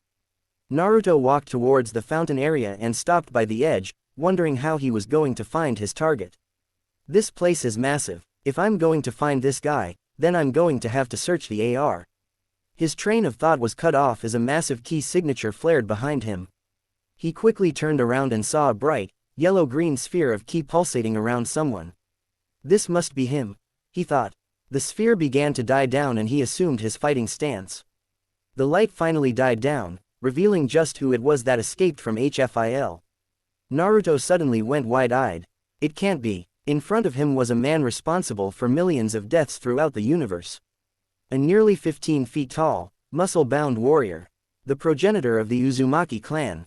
His ancestor, the legendary Super Saiyan, Broly. So you're the warrior who is going to try and stop me? You don't look like much, said Broly with deep, booming voice. Naruto continued staring at him until he finally spoke. Why, you're the progenitor of my clan, Naruto said. Broly gave him a small but wicked smile. Your clan, so you're an Uzumaki, then. Why don't you tell me your name then, my descendant? Asked Broly as he crossed his massive arms. You Uzumaki Naruto. Broly stared at him for a few more seconds before he unfolded his arms and flared his ki. The ground shook violently under the pressure of his power. Naruto was barely keeping himself balanced because of it. Naruto noticed that the skies were also changing colors as Broly's ki pulsated off of his body. Naruto was absolutely shocked at the display of pure, unadulterated power that his ancestor was generating. How in the hell was he supposed to measure up to that? Broly's power before he began powering up was already eclipsing Naruto's power by a long shot. This might be his toughest battle yet. Broly began floating above the ground as his power level increased to monumental levels. This is the power of the Saiyan race. He yelled. Why don't you show me your power then, my descendant? Naruto obliged to Broly's request and soon began powering up himself. He was then engulfed by an aura similar to Broly's that began violently shaking the ground beneath him as well. The only difference between his transformation and Broly's was his hair color and eyes. While Broly's hair was a bright yellow-greenish color and his eyes were blank white, Naruto's was a bright golden shade. Broly looked on as his descendant finished powering up to Super Saiyan. Interesting. Only the normal Super Saiyan state? He asked. Naruto narrowed his eyes slightly. What do you mean normal state? Asked Naruto. Oh, you didn't know. The Super Saiyan state you're currently in is only the first of many levels, said Broly. Naruto's eyes widened. You mean, there's more to it? He asked. Broly gave him a much more wicked smile. Of course there are. You didn't think that this was all the power you could obtain, did you? The Saiyans are the most powerful fighters in the universe for a reason. No matter how much training we go through, no matter how injured we get in the middle of a battle, we always get stronger. Explained Broly. This revelation practically blew Naruto's mind. If Saiyans get stronger after every battle, then that means that HE will gain more strength as well. Now that you know this, go ahead. Why don't you show me what you're made of? My descendant, asked Broly as he began flaring his ki. Naruto looked on at Broly. He was rather nervous about this.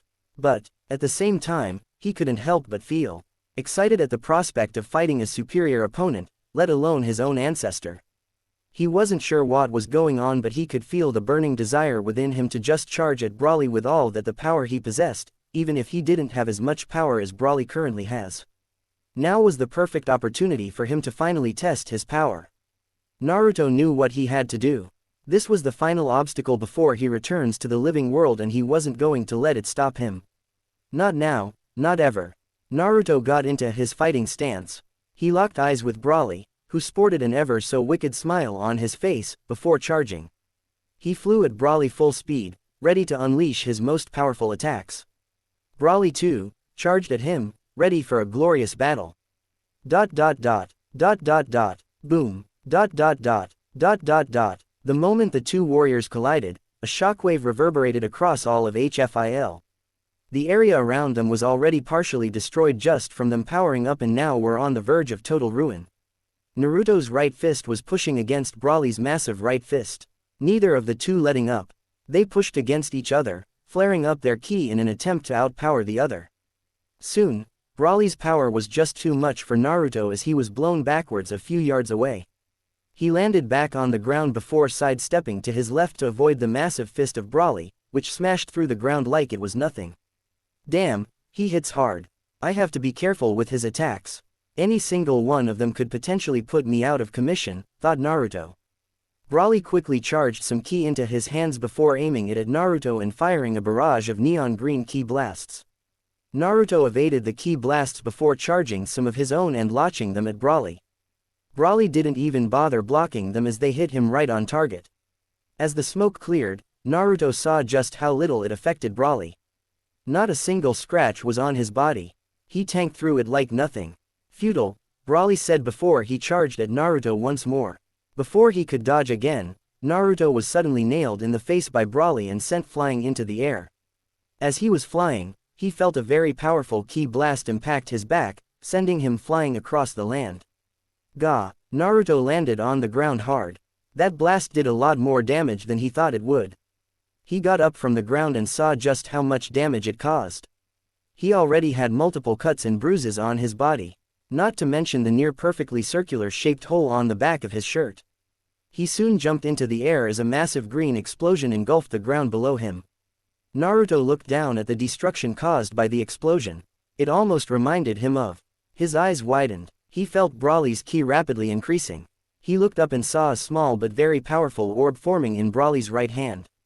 The eraser cannon. Broly quickly launched his eraser cannon at Naruto, who also charged and launched his own. The two ki orbs collided in midair, creating a spectacular explosion that illuminated the skies of HFIL. Naruto flew through the smoke cloud and threw a ki-powered punch at Broly's face.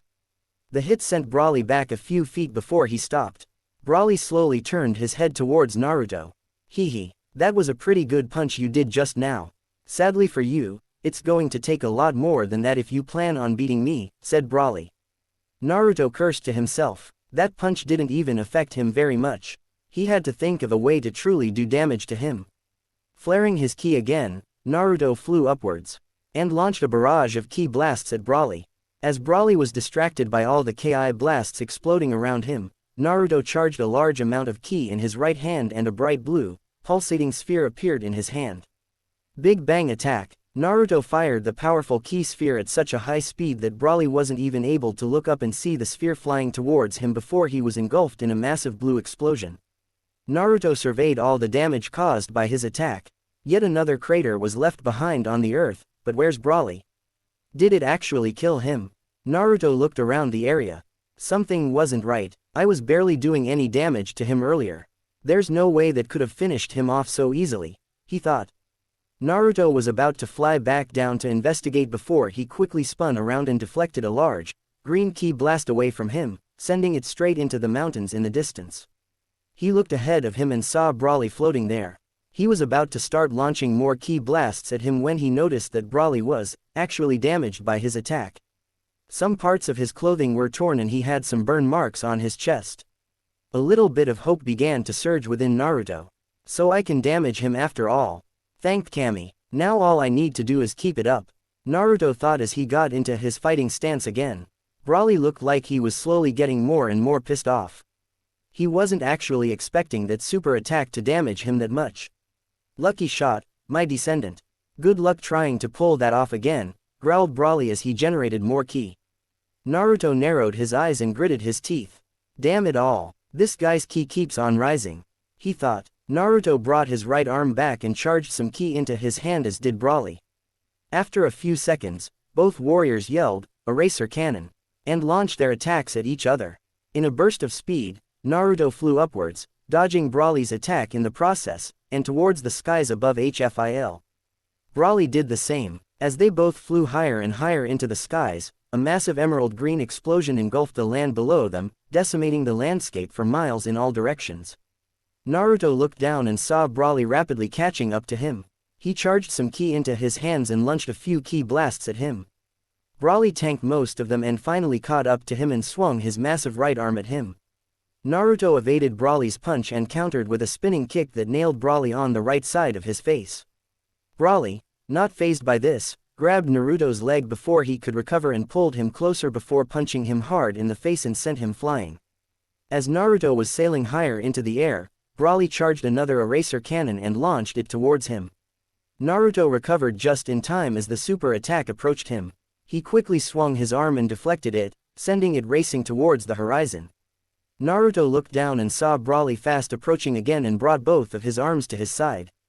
A bright blue ki orb began forming in his cupped hands as more and more ki began generating. As Broly got closer and closer, he saw what Naruto was trying to do. His blank white eyes widened a little as he saw the visage of a familiar Super Saiyan doing the same thing. One word began to cloud his thoughts. Kakarot. Pure, almost ungodly rage began coursing through his mind. Kakarot. Naruto saw how angry Broly was quickly becoming. He had to do this fast if he wanted to pull this off. Kami. The blue orb began growing bigger and bigger. A similar blue aura radiated from it. Broly was getting closer and closer. Ha-mi. The orb engulfed Naruto's hands as the Ki was at its most concentrated point. Kaaka Aru Ut. Broly was literally 10 feet in front of him, closing in at an almost impossible speed for someone his size.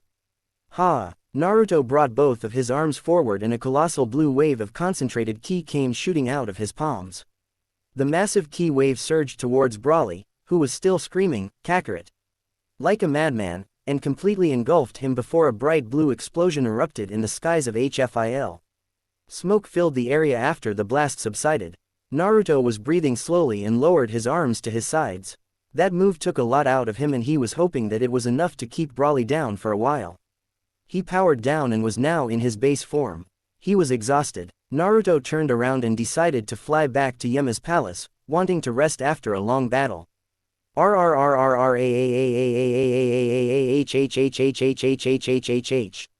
Naruto's eyes widened. He quickly spun around and saw Broly.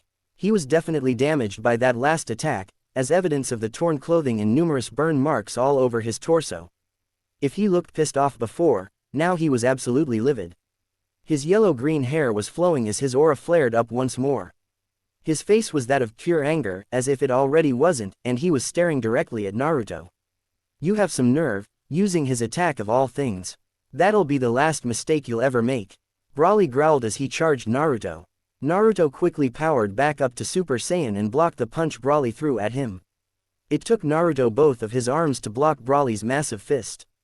He winced in pain as he could practically feel the bones in his arms slightly cracking from the impact. Damn it, that last attack should have downed him. How much more can he take? He thought frantically. Before Naruto could move, his eyes widened as he doubled over in pain as Broly punched him in the stomach, the impact nearly shattering his ribcage. Broly grabbed Naruto's head in his hand, yes, his hands are that big, and hoisted him up before flying downwards at full speed. Right as they approached the ground, Broly, with Naruto's head in his death grip, smashed him into the ground hard. Naruto was in a lot of pain, not only from him impacting the ground, but the fact that he could feel his body slowly giving out from spending so much time in the Super Saiyan form. Broly lifted him up and hoisted him in the air again.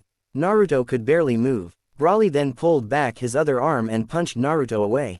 Naruto flew backwards and landed on the ground in a heap. Naruto, through half-closed eyes, saw Broly slowly approaching him. He tried to get up but his body was in so much pain from all the hits he had taken. Broly made his way towards Naruto and stopped about 30 feet across of him. He looked at Naruto and saw how damaged he was. Most of his upper body was covered in cuts and burn marks. He was also bleeding from the left side of his head.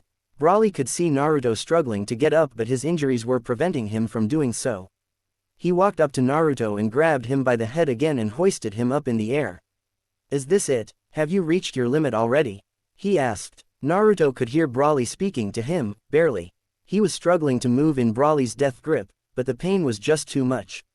Suddenly, Broly released his grip and delivered a massive left hook, sending Naruto flying across the area. Naruto came to a halt after impacting the side of a hill and sliding back down to the ground. What's the matter, my descendant? Have you given up already? Broly asked. Naruto could just barely hear him as he tried to get back up again. Is this what our race has dwindled down to? Mere mortals who can't even withstand a few hits. Ha, you don't even deserve to be called a Saiyan. He yelled at Naruto. Broly heard him whisper something. What's that? Come on, speak up. He heard Naruto whisper again. Look at you, broken and beaten down like the poor excuse of a warrior you are.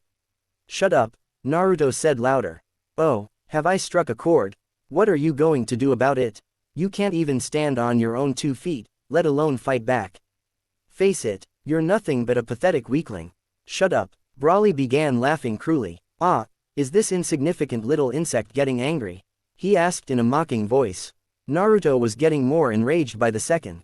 Here he was, lying broken and beaten on the ground as his ancestor calls him a failure. He was just barely containing his anger, but Broly's next statement was the final straw. You're not even worthy of the Super Saiyan transformation. How could you, a useless, unworthy child, possess such power when you can't even use it to its fullest potential? At that moment, Something within Naruto just snapped. Shoot PPP. Naruto suddenly found himself slowly getting back up as his Ki began to rapidly increase, despite his heavily damaged body. The ground began to crack and lightning crackled in the skies above him. He stared at his ancestor, eyes burning with rage. I am not a weakling. Naruto's aura began to flare up. I will prove my worth. He got into his battle stance. And show you my true power. He then charged at Broly, his aura illuminating the surrounding area. RRRRRRAAAAAHHHHH. A wicked smile grew on Broly's face. Yes, that's the spirit. Unleash your anger and prove to me that you're worthy, my descendant. He too charged at Naruto, aura blazing and ki overflowing. From a distance, all you would see are two bright lights colliding with one another in a grand display of pure, unadulterated power. All of Otherworld shook under the power of the two Super Saiyan warriors. The clouds above them darkened and lighting was crackling all over. The power output coming from Naruto and Broly was off the charts. Both were exerting so much Ki that any one of them alone could potentially destroy all of Otherworld just by powering up. Naruto, with his newfound strength, launched a flurry of punches and kicks at Broly, who was also doing the same. Both warriors were dodging and blocking each other's attacks while simultaneously trying to hit one another at such high speeds that anyone who saw them in this situation would only see multiple blurry movements. Naruto blocks a kick and counters with a punch. Broly blocks a punch and counters with a kick. It was going back and forth for what seemed like ages before they both jumped back from each other. Broly charges an eraser cannon and fires it at Naruto, who deflects it and fires back a big bang attack. Broly dodges it and flies up into the air again while launching a barrage of ki blasts at Naruto. Naruto flies to the side as Ki blasts hit the ground behind him. As the last of the ki blasts hit the ground, Naruto spins around and fires a few ki blasts back at Broly. While Broly was distracted, Naruto charges another Kamehameha in his hands. Kami. Broly swatted away the Ki blasts and spotted Naruto charging up that move again. He growls and charges up another eraser cannon in his right hand before firing at him. Right as the attack was going to him, Naruto suddenly vanished from the spot as the ground exploded where he was once standing.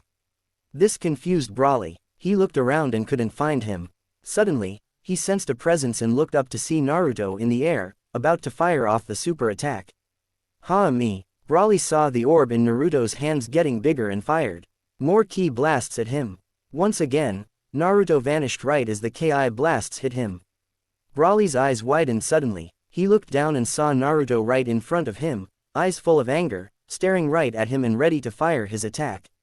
Broly was about to say something but then, Naruto fired the super move at point-blank range and completely engulfed Broly in a massive beam of light blue ki.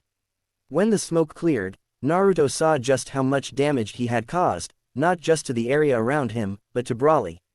He actually managed to push him back for a change, and quite the distance, actually.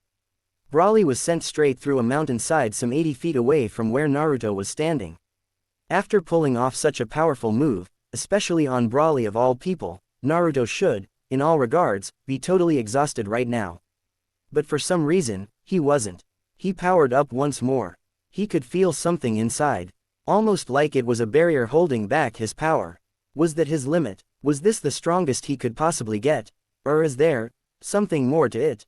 What is this feeling? It's like there's something holding me back. This doesn't even feel like it's my most powerful. Broly said himself that there were more levels of power I could obtain. But how? Before he could think any more the mountain in front of him suddenly exploded and he was sent flying back. Naruto regained his bearings and shielded his eyes as debris flew in all directions. Once he lowered his arms, his eyes widened. What? How did you survive? There, floating above the ruined remains of a collapsed mountainside, was Broly. Even after that point-blank Kamehameha, he was still alive. Naruto couldn't believe it. Nothing had worked. His most powerful attacks did nothing. At best, all they did was just slow him down. Naruto was clenching his hands tightly. He couldn't believe how much he had done already and Broly was still standing there like it was nothing. God damn it, what's it going to take to beat this guy? Naruto gritted his teeth even more. I've already fired my most powerful attacks. What else can I do? Blood was slowly dripping from his clenched hands. Even after all that he went through in the last 5 years or so. From his death, to his training with Whis and all the things he learned as a result. And he couldn't beat one man. It was absolutely infuriating. Broly looked on with a smug look on his face. He could tell that Naruto was getting frustrated because of all this. I told you, didn't I? It's all futile, said Broly as he stared Naruto down, a maniacal smile plastered on his face. Naruto was visibly shaking at this point. His teeth were gritting with such audible ferocity and his voice garbled out inaudible, anger-fueled mutterings. GGRRR. HHHRRRR. GGGRRRRRRR. He could hear Broly's mocking laughter not too far away from him. He gave it his all. He dished out his most powerful moves, but in the end, it really was futile. Was this really all he could hope to do? Was he really so weak that he couldn't even beat his very first opponent on his own? Why do you even bother to continue fighting? You've proven that your attacks only slow me down at best, said Broly. Naruto felt that sudden urge again. His Ki was starting to slowly increase once more. Face it, you're not a true Saiyan warrior.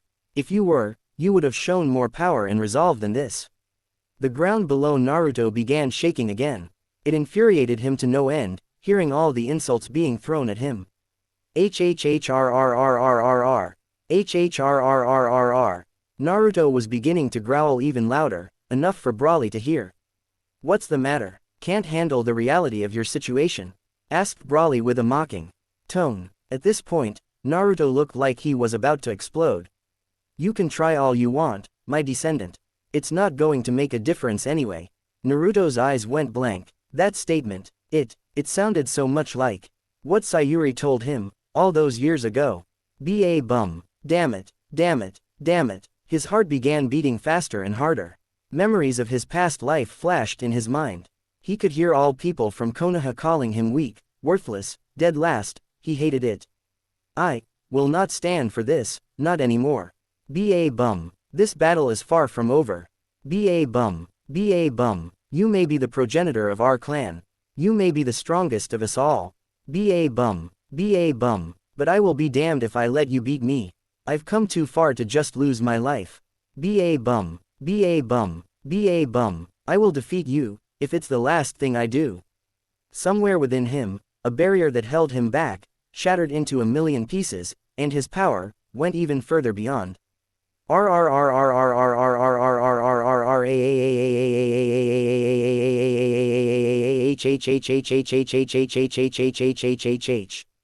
Naruto shouted with such unadulterated rage, as his body shifted and contorted in power dramatically. Ki exploded in all directions, causing the landscape to shake so violently that large cracks began to form around Naruto's feet and lightning began flashing in the cloudy skies above. His aura engulfed him and illuminated the entire area as his power increased tenfold. His muscles were slightly expanding and his hair began to slowly rise and fall and seemed to get a little brighter as well. Broly watched on in genuine astonishment at his descendant. His power was increasing dramatically. He could feel the amount of Ki he was generating right now and it was massive. He dare say that Naruto's power output was almost as high as his own. After a few more seconds, Naruto's aura dimmed down. What Broly saw was jaw-dropping. Naruto's hair appeared to be sharper and stuck more upwards than before. His muscles were now more bulky and defined. His aura was now generating its own lightning and he had a pissed-off expression on his face. Naruto did it. He ascended to the next level. Super Saiyan 2. If you think this battle is futile, you're dead wrong. I promise, I will defeat you. He growled at Broly. Broly narrowed his eyes. We'll see about that, he responded. With that, he charged at Naruto once more.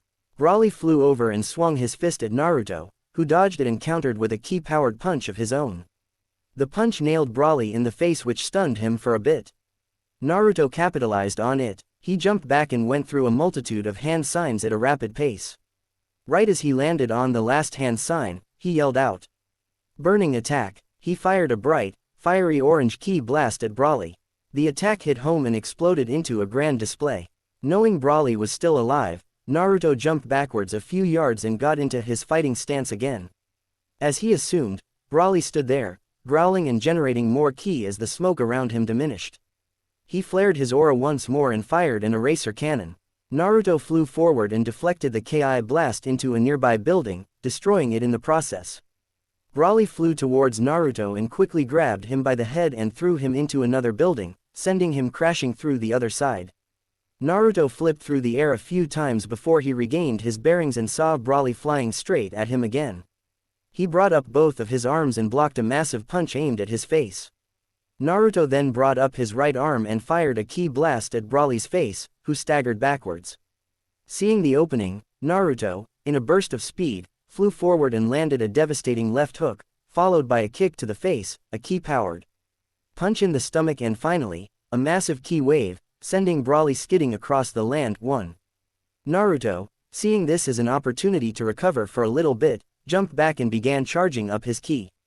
I know that didn't kill him, so I'll just charge back up in the meantime before he comes rushing back, he thought. About a minute later, Brawly burst from his position and charged at Naruto once more, just like he predicted, but by this point, Naruto had charged up enough energy to continue the battle. He too charged at Brawly. The moment the two of them collided, another shockwave shook the land around them. They were locked in yet another power struggle, launching and blocking each other's punches and kicks. Naruto ducked underneath Brawly's punch and delivered a strong kick to Brawly's side. Brawly quickly grabbed hold of his leg and flung him away.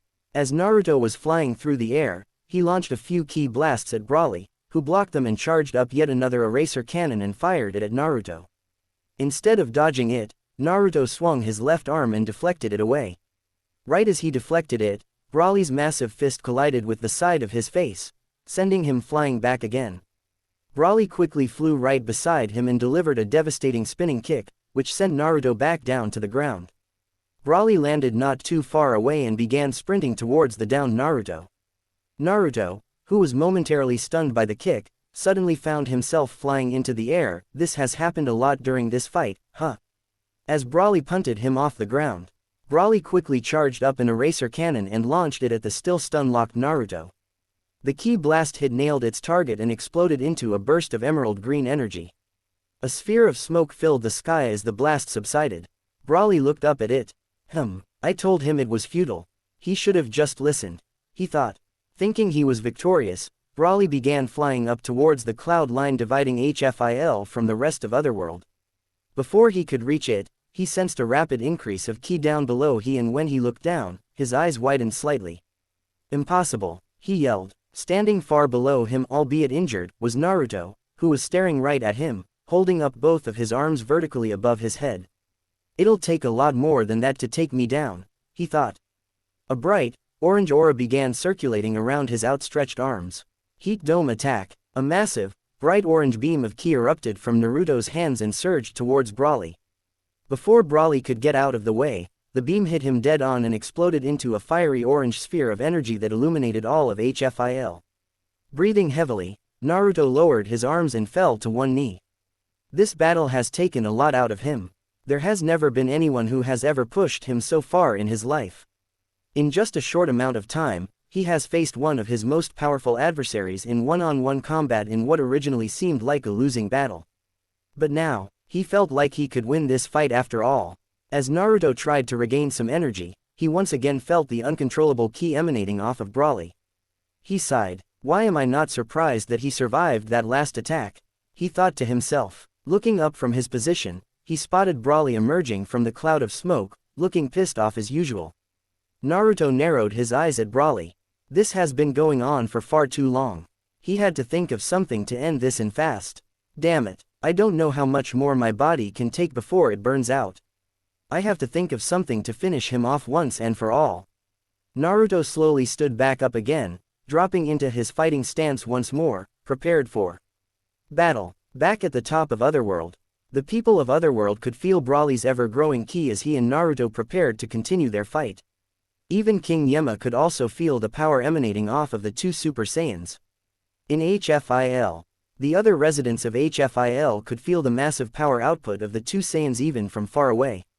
Damn, they're gonna tear this place apart if they keep this up, one of them yelled. In one of the most desolate parts of HFIL, a certain individual was standing on the edge of a cliffside, arms crossed and observing the massive smoke cloud that filled that entire area. He narrowed his eyes at the receding smoke cloud and sensed Brawly's ki signature. Still alive and kicking, are you, Brawly? I'm sure you and that other fighter won't mind an additional opponent. The figure lowered his arms before extending the jet black wings on his back before rocketing off towards the battlefield. With Naruto and Broly looked down at Naruto with a look of pure anger on his face while Naruto looked up at him with an equally pissed off expression. Don't think you've won just yet. This battle is far from over, yelled Broly, powering up. I couldn't have said it better myself. Naruto yelled back, who was also powering back up again. Broly growled before he charged up 2 eraser cannons, one in each hand, and fired them at Naruto. Just as they approached him, Naruto warped away using instant transmission just as they impacted the ground he was standing on. Naruto reappeared right behind Broly before charging at him and delivering a powerful drop kick, which momentarily stunned Broly. Using this to his advantage, Naruto charged up an eraser cannon in his right hand and swung his arm. Boom. It nailed Broly on the side of the head, causing it to explode and sent Broly flying back. As he was flying backwards, Broly was blasted towards the ground by Naruto, who used instant transmission to appear next to him and shot him with a big bang attack. Broly crash-landed and left a massive crater on the spot of impact. He's actually pushing me this far, he thought. Broly had to admit, this has been the toughest fight he has had since his battle with the Z fighters all those years ago. It's been too long since the last time he had a decent challenge, and who would have thought that his own descendant would be the one to do it. Naruto floated back down to the ground, not too far away from where Broly was. Hehehehe. Naruto heard Broly's laughter and narrowed his eyes. What's going on now, he thought. He walked towards the crater where Broly was but stopped as he saw him slowly get back up again. Broly was definitely damaged at this point. Just like Naruto, parts of his clothes were torn and there were multiple cuts and burn marks on his body as well. The right side of his face also scored a particularly nasty scar from when he nailed him in the face earlier. Broly slowly got back up to his feet again and looked at Naruto, still laughing the entire time. Hehehehe, you can fight. I haven't had this much fun in a long time, said Broly. It almost sounded like a compliment in Naruto's ears, but he paid it no mind. But Naruto raised an eyebrow. Broly raised up his right hand. A small, emerald green orb of ki appeared in the center of his palm. Let's see you survive this one. The small ki orb began to grow bigger and bigger at an alarming rate. Soon, it became larger than Broly's entire hand. Broly then shot up into the air at a surprisingly rapid speed for someone his size. He flew up to the top of a nearby mountain top. Yellow-green ki began to rotate around him, surrounding him in a large sphere of energy. Naruto's eyes widened. That energy, if he launches that attack, then all of HFIL is done for. I can't let this happen. He took a deep breath and locked his sights on Broly. I'm going to finish this. Once and for all. Naruto placed his hands together at chest level, both facing the same direction, and began charging up yet another attack. This time, it was a bright purple orb. It began to get larger and larger. Lightning began to crackle all around him as he concentrated more power into the ki orb. Soon, the purple orb itself had lightning flowing around it as well. It's ready. Dirt and debris all around Naruto began to float off of the ground. From a distance, all you could see was an emerald green light illuminating the sky and a bright, neon purple light glowing on the ground. Broly pulled his arm back and readied his attack.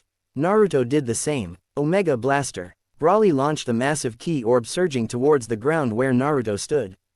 Super Gallic Gun. Naruto thrusted both of his hands forwards and a colossal, neon purple beam of energy exploded from his palms, tearing through the skies and surging towards Broly.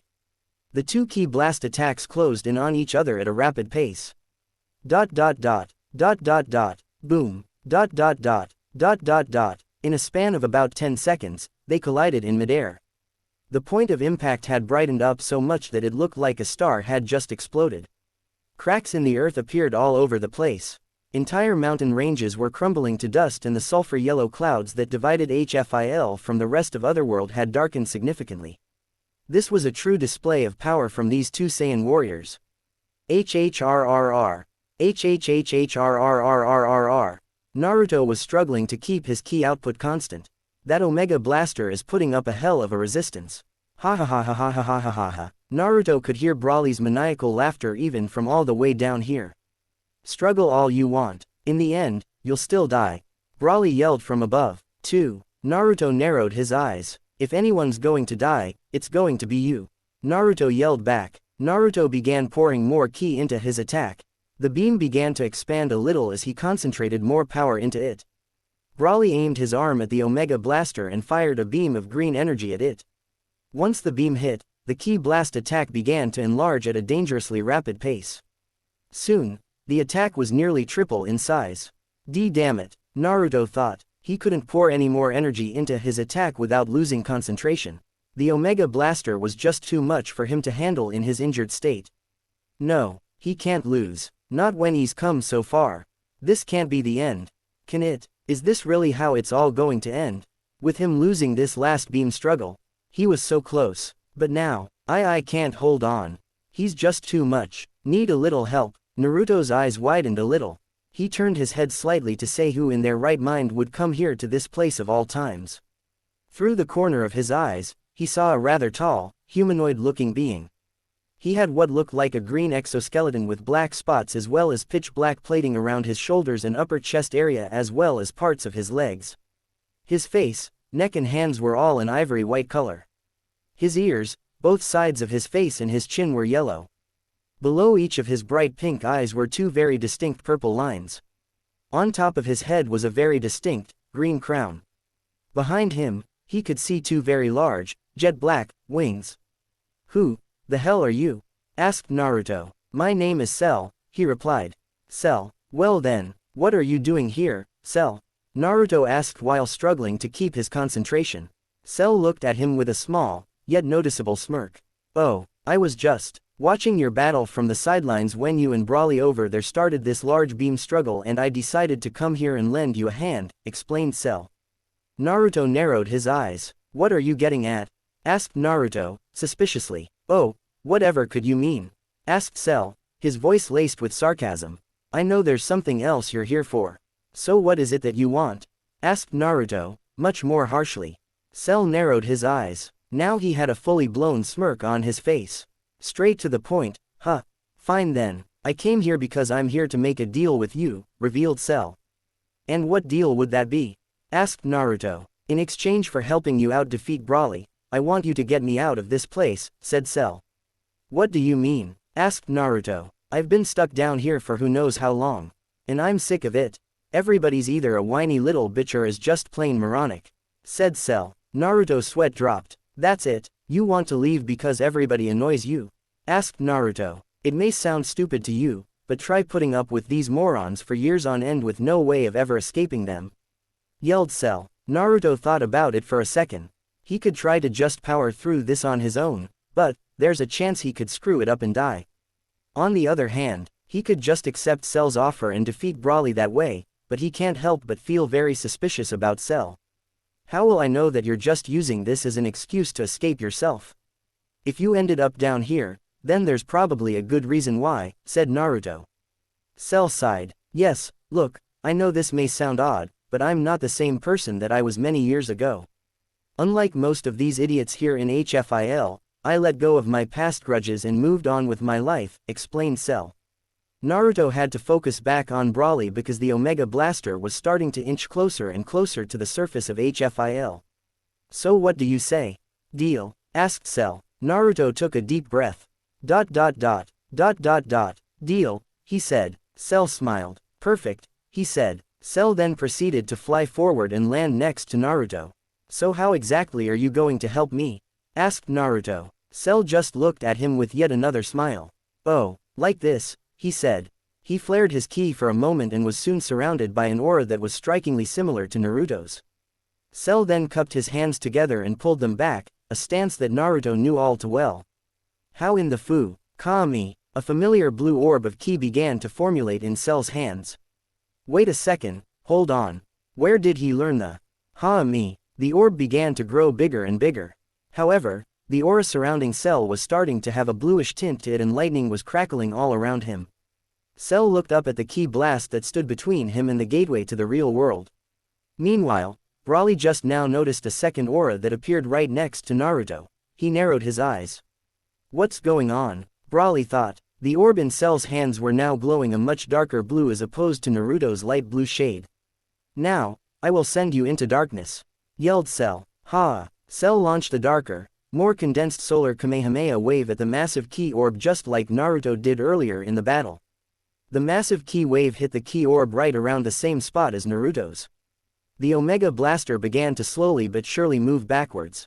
Keep it up, it's working, yelled Cell. Naruto couldn't believe it, they were winning. So this was it, so I will win after all. Hee. You were the one who was wrong, Broly. I did struggle, but in the end, I will survive, thought Naruto. The Omega Blaster was starting to shrink and lose power as the two massive key waves pushed it further and further back. I must thank you for helping me get stronger. You were right about one thing. No matter how much training we go through, no matter how injured we get in the middle of a battle, we always get stronger, and I can't thank you enough. I would have loved to get to know more about our race and clan, but I have a mission to complete. And nobody's going to stop me. Not even you. That is my ninja way. Ha! Naruto then overcharged his Super Gallic gun, causing it to nearly triple in size. Cell looked to his right and saw what he was doing. He then looked back at where Broly was, who was also trying to overcharge his attack. Cell had a dangerous smile on his face as he looked at Broly. Fool, don't you realize that you're up against the perfect weapon? He too overcharged his ultimate attack, causing it to swell up in size and power. Soon, the combined might of the Super Gallic gun and the Solar Kamehameha was too much for Broly's Omega Blaster, and the two ultimate attacks burst through it, dispersing all of the ki that was stored in it and surged towards the mountaintop where Broly stood. Seeing the incoming beam, Broly growled and began shoot a barrage of ki blast in an effort to stop it, but it didn't work. Right as the beam closed in on him, he surrounded himself with a protective aura of ki before the beam collided with him and sent him rocketing towards the cloud line of Hfil. As he slowly burned away into ashes, he had one final thought in his head. He. So you did prove your worth after all. You're the inheritor of the Saiyan legend. Now, go on, and continue our legacy. Naruto. If you looked closely, you could see a genuine smile on Broly's face as he faded away into nothing. The legendary Super Saiyan was finally defeated. Naruto and Cell had won. After a long, hard-fought battle, Naruto, with the unexpected assistance of Cell, was able to finally defeat Broly and stop him from escaping Hfil. Finally, it's over, said Naruto, breathing heavily. He falls down to one knee as he powers down to his base form. Cell looked up at where Broly once was and saw nothing remaining of the legendary Super Saiyan. He smiled, knowing that now he was going to return to the living world just like Naruto promised he would. He looked back at where Naruto was kneeling and approached him and helped him up. So now what? Now that Broly has been taken care of, how are we going to get out of here? Asked Cell, eager to leave so soon. Are we? Why don't you say goodbye to your friends first? Asked Naruto sarcastically. Cell just gave him a deadpan look. Very funny, he responded. But no, seriously, how will we get back to Yama's station? Asked Cell. Naruto looked up at the cloud line separating the rest of Otherworld from Hfil. We fly up, I guess. I got here by jumping off the edge of Snake Way, so we do the opposite, finished Cell. Yeah, Naruto said back. Not seeing any other alternative, both Naruto and Cell flew up and made their way towards the dividing cloud line. So what are you going to do once we get out of here? Asked Cell, curiously. I'm going back to hunt down these people and stop them from destroying my home world, said Naruto. Cell raised an eyebrow. Wait, say that again, said Cell. What? Asked Naruto. That whole thing about saving your world, can you repeat that? Asked Cell. I said I'm going back to hunt down these people and stop them from destroying my home world. What about it? Asked Naruto, confused. Cell gave him a light chuckle. What's so funny? Asked Naruto. He. Sorry, it's just that it really reminded me of this other Saiyan I fought many years ago, Cell said. Now it was Naruto who raised an eyebrow. Other Saiyan? Who? Asked Naruto. His name was Trunks. He had very similar mission he was trying to accomplish back during our time, explained Cell. Oh, cool, said Naruto. The two super warriors were fast approaching the dividing cloud line when out of nowhere, Whis appeared right in front of them. Hello, holy shit, both Naruto and Cell yelled at the same time. God damn it Whis, you scared the shit out of us. Naruto yelled at the god. Oh, my apologies. I just came to bring you back to Yama's office, Naruto, but I see that you plan on bringing a friend as well. asked Whis. Naruto nodded. Very well then, let's return, said Whis as all three of them dematerialized and reappeared in front of King Yema's desk. Good job, the two of you, replied Whis with a smile. King Yema, however, looked surprised. What the cell? You're supposed to be down in HFIL, what are you doing back here? Yelled King Yema. Naruto started to look a little nervous. Naruto, help me out here, whispered Cell. Naruto looked up at King Yema, who had a pissed off expression on his face. Well, I'm waiting. Why did you bring Cell here? He asked, arms crossed. Naruto gave him a nervous laugh. Well, you see. A few seconds later, a resounding WHAAAAAAAATTTTT could be heard from all over. How could you do something so stupid? Bring Cell back to life? Absolutely not, yelled an outraged King Yema. Naruto sighed. Look, I know I shouldn't have done this, but I needed help taking down Broly and Cell was the one who offered me help. He said that he isn't the same person he was back then and I'm taking his word for it because he had every opportunity to stab me in the back during that fight. And I'm not one to break promises, finished Naruto. He does have a point, Yema. If Cell here is stronger like Naruto says then I'm sure that he would have killed him already, said Whis, entering the conversation. King Yema still looked uncertain. But, he was once one of the most evil people in the universe. There's no telling what he would do if he returns to the living world, argued Yema. True, he may have been evil at one point of his life, but that was then and this is now. People can change over time and I sure as hell believe that he has changed for the better, Naruto argued back. King Yema still had a thoughtful look on his face. Look, King Yema, began Cell, I know that the atrocities I committed during my life are inexcusable. Nothing will ever change that, but if you think about it, this is my change to redeem myself of my past crimes in life. Like Naruto said, I could have easily killed him and tried to escape myself but I didn't. I instead offered him assistance in exchange for bringing me back to life. You have my word that I won't revert back to my old ways and should I ever do so, you find me back here again on the first trip back down to HFIL, finished Cell. After a few more seconds of silence, King Yema let out a heavy sigh. Okay, fine, I'll let this one slide. But the moment you start acting evil again, you will be staying in HFIL. Permanently, understand, Crystal, replied Cell with a thumbs up. Very well, with that said, all of you can go now, finished Yema before he went back to work. Alright, you two, we'll head back to my planet so you can rest for now.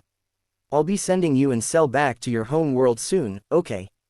Asked Whis. Naruto gave him a nod. Excellent, let us proceed. Have a good day, Yema, said Whis. Yema looked up from his book. Yes, you too, he said, waving. Naruto and Cell waved back and the trio warped out of Otherworld and back to Beerus and Whis' home planet. Beerus and Whis' planet. They reappeared back in the training grounds that Naruto usually uses. Okay, you two, you can rest for now. Feel free to do some training or sitting around at your leisure. If there's anything you might need, just let me know. Now if you'll excuse me, I have some things to tend to, said Whis. With that he warped away to do whatever it is he does. Sue, what do you want to do? Asked Cell. Well, I'm going to go get a new outfit. This one's been with me for a while, so I guess it's time for a new set. After that, well, I don't know. We'll figure something out. You can do some training here if you want or just sit around while waiting. I'll be back soon, said Naruto as he walked to his room. As Naruto walked to his room, Cell looked around at the training ground, thinking of something to do to pass the time. That's when he noticed some training dummies sitting around the area. Well, might as well train to pass the time. With Naruto. Naruto was rummaging through his closet, looking for a new outfit to wear. Come on, there are tons of random clothing sets and individual pieces in here. There's got to be something, he thought. As he dug through the piles of clothes, he heard someone knocking on the door. Pausing his search, he went over to the door and opened it, revealing Whis. Oh, hello Whis. Do you need something? Asked Naruto. No, I just came to tell you that once you're done here with whatever you're doing, bring Cell with you to the dining hall. I've prepared some food for everyone so don't be late, said Whis. Okay, got it, responded Naruto. Whis nodded and warped away. Naruto then went back to his closet and resumed his search. A few minutes later, with Beerus and Whis. Are those two not coming yet? Asked Beerus, chowing down on the food in his plate. They will be. I've already informed Naruto about this small feast. He and Cell should be here any minute now, responded Whis, who was preparing some drinks. Just as Whis predicted, the doors opened, revealing both Naruto and Cell. Whis looked at the new arrivals and smiled. Oh good, you two made it just in time. Welcome to the dining hall, Cell. Please, feel free to eat to your heart's content. And I see your appearance has changed a bit, Naruto, said Whis. Indeed it has, said Naruto. Much of Naruto's previous outfit was heavily damaged during the fight with Broly. Having decided to discard it after spending so many years wearing it, he finally replaced it with a new one. His new outfit consisted of a sleeveless, crimson-red gi coupled with baggy, grayish-blue pants and combat boots of the same color with gold trim. Around his waist was a smaller, grayish-blue sash with a single gold gem in the middle. On his hands, he now had fingerless, grayish-blue leather gloves. Around his neck was the same, red-gemmed golden necklace he wore before, as an homage to his fallen ancestor. His hair was also shorter. It still defied gravity, but the spikes were much smaller and now, he only had 2 bangs covering his forehead. 1. Got tired of your old outfit? Asked Beerus. Not really, I just thought it was time to get a new look for once, replied Naruto. There's quite the selection here, said Cell, eyeing all the food. Indeed there is, said Whis with a smile. Both Naruto and Cell picked up their plates, gathered some food and sat down to begin eating.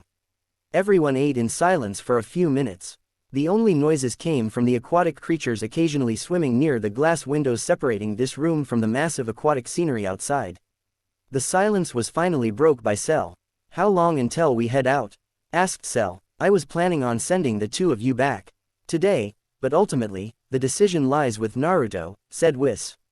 So, my friend, when do we head out?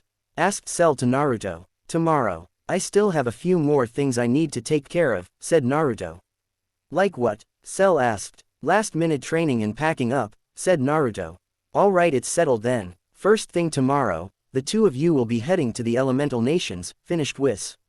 After dinner was over, Naruto and Cell returned to the training grounds and trained for the rest of the day.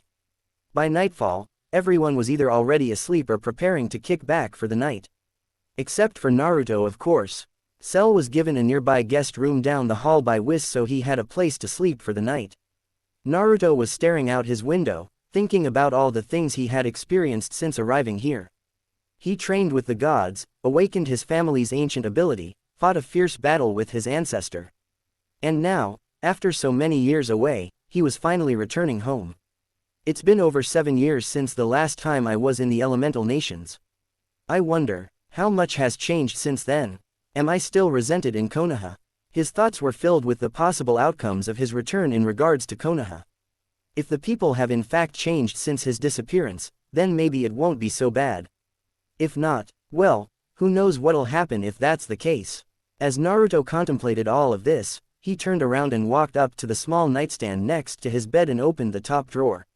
Inside were all that he had on him when Whis found him 7 years ago, some old kunai, a small scroll, his old Konaha headband and a photo. He stopped moving as he saw it. After a few seconds, he pulled out the photo from the drawer and stared at the 2 people in the shot. Himself and Sayuri, back when they were little kids, just weeks after they first met. Quote. Silence. No words were spoken as he stared at what was most likely the only remaining piece of his past life with Sayuri. Why did you allow Itachi to ruin your life? You threw away everything. The village, Sakura, Kakashi-sensei. Me. We could have helped you. I could have helped you. But instead, you chose your hatred over us and you left me for dead.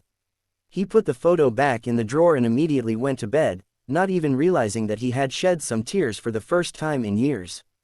The following day, everyone was present in the training grounds. With everything all set and ready to go, Naruto and Cell were ready to go back. Looks like our time together is over for now. Don't forget, you owe me a match in the future. Make sure you remember that, said Beerus. I will. Maybe once this is all over, I'll stop by and we can duke it out, responded Naruto. I'll take your word for that, said Beerus. Whis tapped his staff on the ground, causing the 3 of them to slowly dematerialize. Just as they disappeared, Naruto gave one final nod to Beerus, who nodded back, before they warped away and headed to the nations. A few minutes later, The three beings reappeared in the skies high above the elemental nations. Naruto looked down in astonishment, seeing the elemental nations from a new perspective, not to mention from so high up. Welcome back to your home world, Naruto. You remember what to do, right? Asked Whis. Naruto nodded. All right then. Well, it was nice training you all these years. I do hope we meet again someday. You too, Cell, said Whis with a smile. The two warriors nodded and aired their goodbyes as Whis dematerialized and warped back to his and Beerus' home planet.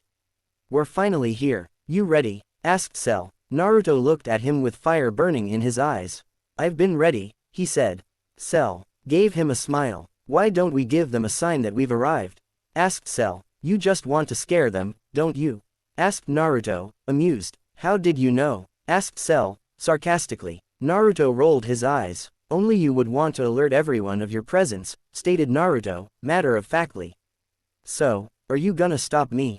Asked Cell. Hell no, I'm doing it too, yelled Naruto as he began powering up. Cell's smile grew larger. The two super warriors spiked up their ki, sending a massive shockwave across the elemental nations. Then let the games begin. Transmission from V-Flash, and that concludes CH.6, ladies and gents. First off, I do apologize for the lengthy delay. I know it's been a while since the last update, but school has been a pain in the ass lately and I still have a metric fuck ton of work to do before finals begin. But don't worry, once it's out of the way, I'll be back to the normal updating schedule, one chapter every week or so. Alright, with that out of the way, let's get back to the story. 1. Naruto's new outfit is a combination of Goku and Vegeta's clothing from GT, with a few modifications here and there. Just search up what GT Vegeta looks like on DeviantArt. Naruto has finally returned to the elemental nations. I know you guys have been waiting for this since his training began back in CH.2, CH.3, and now that he's back, not to mention that he brought Cell with him, the real fun can begin. Here's a little glimpse of what's to come next. I think you're going to like it. Winking face. Chapter 7. The Uzumaki family lives on. Naruto and Cell floated above the country of Aim. The whole area was constantly bombarded with rainfall and much of the outskirts of the village below was muddy and or flooded with water. Is this the place? Asked Cell. Yes. Whis said that this was their base of operations. If they're here, we're going to take them out, explained Naruto. Well, what are you waiting for? Let's burn this place to the ground and be. Not yet, interrupted Naruto. What? Why not? Asked Cell, confused. There is someone here who I have to find. He is family, said Naruto. Wait, family? I thought you no longer had any family, said Cell. That's what I thought for the longest time, but was said that I have a surviving relative who resides somewhere here in this country and I have to find him no matter what, said Naruto. I guess there's no arguing with you, is there?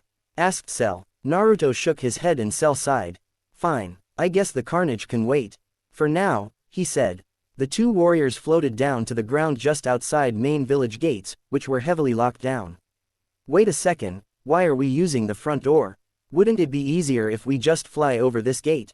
Asked Cell, and alert the Akatsuki of our presence immediately. I think not. Besides, I can't alert them just yet. I have to find him before we engage, explained Naruto. Who exactly are we looking for? Asked Cell. Whis said his name is Nagato Uzumaki, said Naruto. Not too far away, a certain azure-haired woman was listening in on their conversation. Who is this man, and more importantly, how does he know about Nagato? The woman disappeared in a flurry of origami and fled to warn her longtime friend of this most interesting encounter. People from all over the elemental nations felt the powerful shockwave caused by the two super warriors just seconds ago. Civilians, shinobi, daimos, even the cages themselves felt it. Nobody had any idea what was going on, so a bit of panic and distress briefly filled the minds of many. In Suna, Gaara was awoken from his nap by the shockwave. What was that? In Kiri, Mei Terumi looked out the window of her office. Similar thoughts running through her head as well. What's going on out there? In Iwa, Onoki and his granddaughter, Kuretsuchi, were also staring off into the distance after the shockwave subsided. Gigi, what was that? Asked Kurosaki. I don't know, but whatever it was, I could practically feel the power emanating from it, replied Onoki. In Kumo, Lord Raikage, did you feel that? Asked Samui. I did. I don't know what caused it, but it can't be good and it looks like it happened not too far away from here. Samui, take your team with you and find the source of that emission. We need to know what we might be dealing with, understood? He ordered. Yes sir, she replied before leaving to go get her team. In Konaha, Tsunade and Shizune were standing on Hokage Mountain when they too felt the shockwave. Lady Tsunade, what's happening? Asked Shizune. I don't know. Wherever it's coming from, it was powerful enough to reach our village. There's no telling what that was just now, she said. With Naruto and Cell, I have a feeling that we just freaked out a lot of people just now, stated Cell. Probably. That initial shockwave must have reached every corner of the nations by now, said Naruto. The two of them were still floating high above the nations. They arrived not too long ago, so now the question is, now what? Before we go out and find the targets, there's something that I have to do first, said Naruto. And what's that? Asked Cell. There's someone that Whis had mentioned to me the other day and I have to find him, explained Naruto. What's so important about this person? Asked Cell, curiously. I'll tell you later. Let's just head down to ground level and start searching, said Naruto. Alright, responded Cell. For the next 15 seconds, they just floated there, making no effort to move any closer to the nations. Cell then looked at Naruto and said, I'll race you. A white, porcelain mask that had two distinct, blue eye holes with two black lines running down each eye and a red gem on the forehead materialized in Naruto's hand. 1. He then put it on and responded in a muffled voice. You're on. With that, they rocketed straight down towards the elemental nations, specifically, Lightning Country. A few minutes later, with Team Samui. So what exactly are we searching for, Samui? Asked Omoi, one of her teammates. We're supposed to be looking for the source of that shockwave from earlier. Lord Raikage wants to know what it could possibly be, Samui explained. Ah, but that shockwave could have come from anywhere in the nations.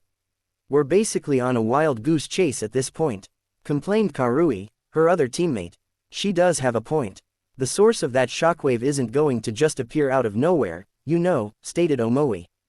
Samui was about to retort when the three of them saw two golden lights falling down from the sky. Are you guys seeing this? Asked Karui. Her teammates responded with nods. The two golden lights looked like they were getting closer.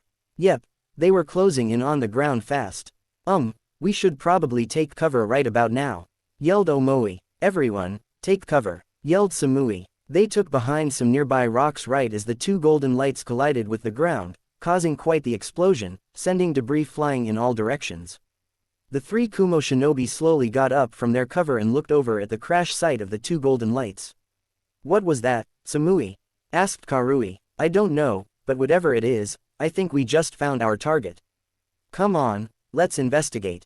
They slowly approached the smoke-filled crash site only to be interrupted by what sounded like two people talking. Ha, I win. That was bullshit. The crown on your head gave you a head start. You mad, bro? Fuck you. Samui and her team were confused. Who were these two? And more importantly, where did they come from? I don't recognize those voices, whispered Omoi. Neither do I. Be careful, whispered Samui as she slowly began moving closer. Omoi and Karui followed from behind. As they got closer to the center of the crater, the smoke began cleared up, revealing the source of the two voices. One was a masked, black-haired man and the other was a rather tall man wearing green armor. They couldn't really tell. Before they could get any closer, the green man spotted them and lifted up his hand and blasted them away with a small burst of energy.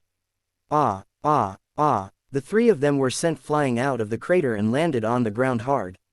Was that really necessary? Asked the masked man. They could be enemies, said the green man. Oh, our potential allies, countered the masked man. God damn it, you're no fun, replied the green man. I am when I want to. Now come on, let's go see if they're all right, said the masked man. Very well, said the green man. The duo floated up from the crater and spotted the shinobi team that was blasted away. They levitated towards them and landed in front of Samui. Samui slowly opened her eyes and saw the masked man kneeling down beside her. Are you all right? He asked. Why yeah, she said nervously. We were blasted back by just a hand aimed at us. Who are these people? She thought. I do apologize for my friend here. He has some problems controlling himself sometimes, the masked man said as he helped her up. The green man rolled his eyes. Apology accepted, I guess, said Samui, nervously. So, who are you two? She asked them. You can call me Cell, the green man stated. And my name is Menma, the masked man said. 2. Cell noticed that brief second of hesitation. So he's keeping his real identity hidden. Smart move, he thought. Omoi and Karui were also starting to get back up. They noticed the two men in front of their team leader and quickly jumped in front of Samui, weapons drawn. Wow, what a warm welcome. We arrived here in the elemental nations not too long ago and we already have people aiming their weapons at us, said Cell, sarcastically. Omoi, Karui, stand down, yelled Samui. What, why, asked Karui. We have no idea how strong they are, so stand down. Don't pick a fight we can't win, stated Samui. Omoi and Karui looked hesitant. I would definitely listen to her, you know, or else this may be the last time you ever see the light of day again, threatened Cell, releasing a minuscule amount of killing intent, well, minuscule to him and Naruto. All three members of Team Samui, however, felt like there was a metric fuck ton of weight on top of them, slowly pushing them down onto the ground. What kind of killing intent is this? So powerful. Damn it, I can barely keep myself balanced. Those were some of the thoughts running through their heads at the moment. I think that's enough, Cell. No need to give them heart attacks, stated Menma. It was just getting fun. Oh well, said Cell as he stopped. It took a minute or two before Team Samui fully recovered from that killing intent. You guys okay? Asked Menma. They all nodded. Okay, good. Killing you would have been pointless. Now, tell us, where are we? Asked Menma. You're in Lightning Country, our homeland, replied Karui. Your homeland, you say? Well then, I guess so. Looks like the rest of the welcoming committee has arrived, said Menma, looking past Karui's shoulder. Team Samui turned around and saw multiple squads of Kumo shinobi including their resident blonde-haired Jinchuriki, Yugito ni, arriving on the scene. Samui, we saw the explosion from earlier so Lord Raikage sent us as backup, explained Yugito. Menma's sweat dropped. This is considered backup, he sent a whole goddamn army. Well, not like they can do anything to us anyway, he thought. Well, as much as I want to stay and chat, we have a busy schedule so, yeah. It was nice meeting you and your team, Samui, said Menma as he and Cell turned around and started walking away. Wait, hold on, the two warriors turned around and saw Yugito approaching them. Yes, asked Menma, were you two the ones who caused the shockwave earlier today? Asked Yugito, curiously. Menma and Cell nodded. Some of the other Kumo shinobi were very skeptical about this. There's no way these two had enough power to cause something like that. One of them yelled. Others began to agree with that notion and started to talk amongst themselves. Hearing that particular comment, both Menma and Cell looked at them with amusement. Looks like we haven't convinced everyone just yet, said Menma, his smirk growing beneath his mask. Shall we give them an up-close and personal demonstration? Asked Cell, his arms crossed. Hee, I thought you'd never ask, replied Menma. While the band of Kumo reinforcements were talking amongst each other, Team Samui along with Yugito noticed that Menma and Cell both had their arms at their sides. What are they doing? They thought. Without warning, both Menma and Cell unleashed their power, illuminating the entire surrounding area with a golden, lightning-filled aura. Large cracks also appeared on the ground beneath them as their powers skyrocketed. Everyone present was absolutely speechless at the grand display of power from these two warriors. Believe us, now? Asked Cell with a large, shit-eating grin on his face. This is the power that we possess. All of you will do well to remember that, stated Menma. Now if you'll excuse us, we have things to get done. We'll see you later, Samui. It was nice meeting you and your team, said Menma right before he and Cell blasted off into the air and flew over the surrounding mountains, leaving the land of lightning. So where do we start looking for this family member of yours? Asked Cell. Whis said to find a place called the Hidden Rain Village. He said it's generally raining there, so keep a lookout for any place with inclement weather, explained Menma. With that, the two super warriors shot across the skies and off to find their target. With all the Kumo shinobi. What the fuck was that? Yelled Karui. That power. It was massive. Omoi. Who were those two? Asked Yugito. The tall one said his name was Cell and the masked one said his was Menma, explained Samui. Looks like we're gonna have to explain this to Lord Raikage then, said Yugito. Come on, let's head back, she said. They all nodded before setting off to Kumo. The Raikage will be very interested in what transpired today, to say the least. With Naruto and Cell, 30 minutes later. Currently, We find our favorite warrior duo flying over the many villages and towns scattered around the elemental nations. So where exactly are we going? Asked Cell. The Hidden Rain Village. Whis said that he lives there, explained Naruto. So it's a guy then? Asked Cell. Yes. I don't know what he looks like, but that won't stop me from searching the whole village if I have to. Now come on, let's find this village, said Naruto. The two of them increased their speed and zoomed across the sky to find the Rain Village. Hidden Rain Village. Some time later. After some time had passed, Naruto and Cell finally found the village of Aim, home of his last living relative, and the Akatsuki. Naruto and Cell floated high above the village. The whole area was constantly bombarded with rainfall, and much of the outskirts of the village below was muddy and/or flooded with water. Is this the place? Asked Cell. Yes. Whis said that this was also their base of operations. If they're here, we're going to take them out, explained Naruto. Well, what are you waiting for? Let's burn this place to the ground and be. Not yet, interrupted Naruto. What? Why not? Asked Cell, confused. There is someone here who I have to find. He is family, said Naruto. Wait, family? I thought you no longer had any family, said Cell. That's what I thought for the longest time, but Whis said that I have a surviving relative who resides somewhere here in this country and I have to find him no matter what, said Naruto. I guess there's no arguing with you, is there? Asked Cell. Naruto shook his head and Cell sighed. Fine, I guess the carnage can wait. For now, he said. The two warriors floated down to the ground just outside main village gates, which were heavily locked down. Wait a second, why are we using the front door? Wouldn't it be easier if we just fly over this gate? Asked Cell, and alert the Akatsuki of our presence immediately. I think not. Besides, I can't alert them just yet. I have to find him before we engage, explained Naruto. Who exactly are we looking for?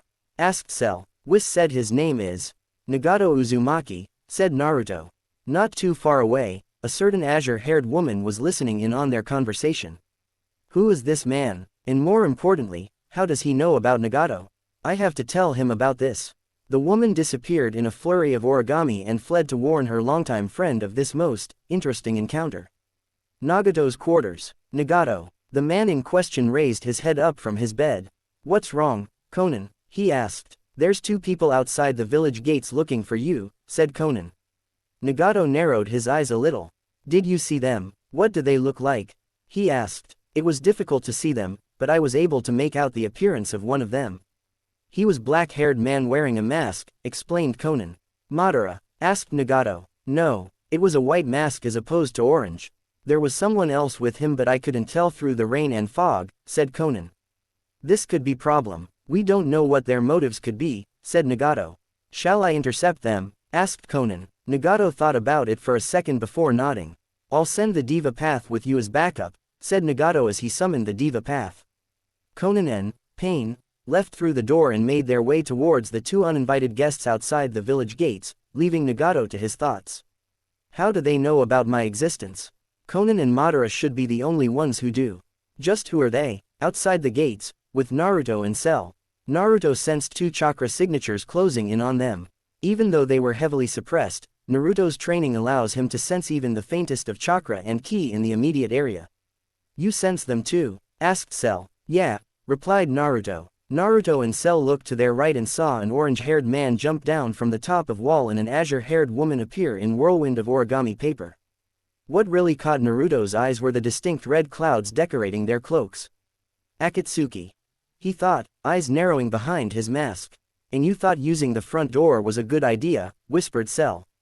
Naruto just gave him a deadpan look from behind the mask. God damn it, Naruto thought. Looks like we won't be sneaking in after all. I was wondering when the Akatsuki would show up, said Naruto. Pain narrowed his eyes. What business do you have here in AIM? Asked Pain. I'm looking for someone in this village. He's of significant importance to me, replied Naruto. And pray tell, who might this person be? Asked Pain. Naruto narrowed his eyes. Nobody that concerns you, said Naruto. Oh, but I believe it does concern me, Pain spoke back. So he is after me, but why? He thought. And this concerns you how? Asked Naruto. Conan here overheard your little conversation earlier, explained Pain. Naruto's eyes widened behind his mask. Shit, they know, he thought. Naruto steeled his resolve and got into his fighting stance. Akatsuki or not, nothing will stop me from finding Nagato. I've spent most of my life orphaned and alone, and I won't let you keep me away from my only surviving family. This caught the two Akatsuki nin off guard.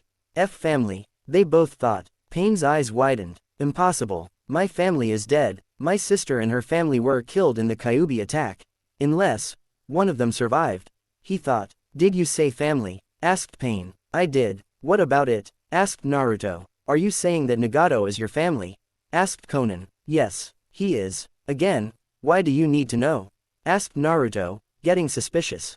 Neither Pain nor Conan said anything for a few seconds, and Naruto began to assume the worst. I swear, if you guys did something to him. No. We didn't do anything to him. He's what? Asked Naruto. He's our leader, finished Conan. Naruto wasn't expecting that at all. Your leader? Asked Naruto. Yes, Nagato created the Akatsuki long ago as a means to bring peace to the shinobi nations. However, our organization is not what it once was, explained Conan. Naruto was silent. Damn, what a plot twist, said Cell out of nowhere. If he's your leader, then can you take me to him? Asked Naruto. Pain and Conan looked at each other for a moment before looking back at Naruto. Follow us, said Pain. Pain and Conan flew up to the top of the wall and over. Naruto and Cell soon followed. A few minutes later, Pain and Conan led Naruto and Cell through many winding corridors before finally arriving at Nagato's quarters. This is where Nagato resides, stated Conan. She slowly opened the door and led everyone else inside, except for Cell, who chose to wait in the hallway. Naruto looked around and spotted Nagato lying down on his bed. He stared at his surviving family member for a second before approaching him. Nagato slowly opened his eyes, revealing the same metallic purple ripples that Pain had. Naruto slowly removed his mask, revealing his face for the first time since he arrived. Nagato's eyes widened slightly. He could have sworn he was staring at the Yondaime Hokage. You don't look like her, he said quietly. I know I don't, but she's still my mother. Nothing will ever change that, said Naruto, knowing who Nagato was referring to.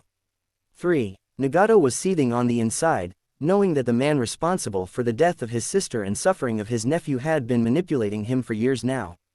Damn you, Madara, said Nagato. Madara, as in Uchiha Madara, asked Naruto. Yes, he goes by the name of Tobi these days. He is the man responsible for Kushina's death, the one who unleashed the Kyuubi all those years ago and made the Akatsuki into the notorious group that it is today, stated Nagato, his voice dripping with malice. Naruto's eyes widened. This was the man who ruined his life from the day of his birth. This was the man who robbed him of his parents. He clenched his fists. Where is he? Naruto asked in a quiet yet wrathful voice. He's gone off to do whatever it is he does. He normally doesn't return until quite some time has passed, explained Nagato. He better hope to God that his Sharingan can save him when I get my hands on him. Yelled Naruto. So you wish to exact revenge on him? Asked Nagato. He robbed me of my family and a chance at a normal life, and that is absolutely unforgivable. Of course I want to, stated Naruto. Nagato gave him a small yet evil smile, his Rinnegan glowing slightly. You're not the only one, he said. Naruto smiled back. He will regret the day he messed with our family, said Naruto. Most definitely. Although I wish my body wasn't weakened like it is now, said Nagato. What do you mean? Asked Naruto. Many years ago, I used a jutsu that ended up weakening my body to the point where I'm no longer as mobile as I used to be, explained Nagato. Is it still possible to heal you? Asked Naruto. Maybe. I'm not completely immobile, so there might still be a chance. Why do you ask? Asked Nagato. Naruto pulled out a scroll. I think I have an idea of how to heal your body, said Naruto. Both Conan and Nagato looked on with curiosity when Naruto pulled a small, brown bag from it. He opened it and pulled out a green bean. What is that? Asked Nagato, genuinely confused. This, my uncle, is called a senzu bean, stated Naruto with a smile. That's your strategy, feeding Nagato one bean? Asked Conan, a look of disbelief on her face. Trust me, I thought the same thing a long time ago. Just watch, said Naruto as he handed it to Nagato, prompting him to eat it. Nagato raised an eyebrow at Naruto. Go on, eat it, said Naruto. Nagato looked at the bean for a few seconds before putting it in his mouth and eating it. Nothing happened for a few seconds. Nagato was starting to have doubts, but then he suddenly felt his energy come back to him. He felt his body being rejuvenated at an enormous rate. He even felt like his own inner power had increased exponentially. His eyes widened to epic proportions. Konan started to get worried. "Nagato?" she asked. Nagato didn't move for a little bit, but then he did something that shocked the hell out of Konan. He slowly raised himself off of his bed and stood up on his own 2 feet. Nagato slowly lifted up both of his hands and began to open and close them a few times. How? He asked in a much more clear voice this time. "That, my dear uncle, is the power of the Senzu Bean," said Naruto with a smile. His body was no longer pale and fragile. Now, he was well muscled and looking better than ever. His hair also regained its original crimson color. Konan looked like she was about to burst into tears of joy and happiness at seeing her longtime friend finally restored to his prime. Nagato saw this and smiled. He walked up to Konan and held her in a tight embrace, which she happily returned. They stayed like that for a good few minutes before they finally separated. "Zetsu!" yelled Nagato. A plant-like man appeared out of the wall and his eyes widened. "Nagato, is that really you?" asked Zetsu, astonished. "It's me, Zetsu. I'm back and better than ever." "What's the news on Toby?" he asked. "He'll be back in a few days. He's been scouting out the Jinchuriki of Iowa for some time now," he reported. "Good. Once he returns, we will initiate the plan. Rally all of the other members for a meeting. We have much to discuss." "Dismissed," finished Nagato. "Understood," said Zetsu as he disappeared back into the wall. "We're finally going to start?" asked Konan with a smile. "Yes, it's time to erase the stain that Toby has put on the Akatsuki's name. Once he's been eliminated, our quest for peace will truly begin from there," said Nagato with conviction. Naruto never lost a smile on his face. He found his long-lost uncle and healed him. He discovered who was responsible for his mother's death. And now, he and his uncle were about to pay him back tenfold. The time of reckoning has come to the elemental nations. The Uzumaki family has risen once again, and they're back with a vengeance. Transmission from V-Flash, and that concludes Chapter 7. Surprise, surprise, this chapter came way earlier than expected. How about that? Some things to shed light on in case people ask. 1. The name, Menma, was only a cover-up for Naruto to use at that moment to hide his real identity. Since word of his death had reached practically every corner of the elemental nations, he didn't want to reveal himself just yet. 2. The mask Naruto wears in this chapter is a modified version of the Time Breaker Bardock's mask from Dragon Ball Heroes Xenoverse 2. 3. I don't think I ever explained this, but at some point during his 7 years of training, Whis told him about his parents, which is why Naruto knew what Nagato was referring to when they were talking. Other stuff and things to announce. We're getting closer and closer to the next major battle in the story. Broly isn't the only DBZ character that Naruto will be fighting. Winking face. Naruto's much anticipated reunion with Sayuri is almost here. I know you guys are waiting for this one. And now, the sneak peek. Chapter 8: The True Akatsuki. Naruto and Nagato hovered in the skies above the Rain Village. "He'll be back in a few more days," said Naruto. "Everyone is preparing for that day to come. Once he arrives, then we strike," said Nagato, his Rinnegan glowing. "What will we do afterwards? Once Madara is dealt with, what then?" asked Naruto, curiously. Nagato stayed silent for a few seconds before he spoke again. "Tell me, what do you think of the Leaf Village?" asked Nagato. "What about it?" Naruto asked back. "Do you hate them for what they did to you?" Nagato asked. "Truthfully, I still do, but not as much as before," answered Naruto. "Interesting. Does that mean you forgive them?" Nagato asked. "Absolutely not," said Naruto in a cold voice. "Nothing, no matter how much they plead, nothing justifies what they did to me when I was a child," said Naruto. I don't blame you. After everything they did to you, it's quite surprising that you managed to stay sane after all that," said Nagato. "So I've been told," said Naruto. Another moment of silence passed by before any words were spoken again. "Naruto," began Nagato. "What?" he responded. "Has anyone ever told you the real reason our clan was nearly eradicated during the Second Shinobi War?" That's all for now. If you want to see next part, then please like this video and subscribe my channel. Thank you.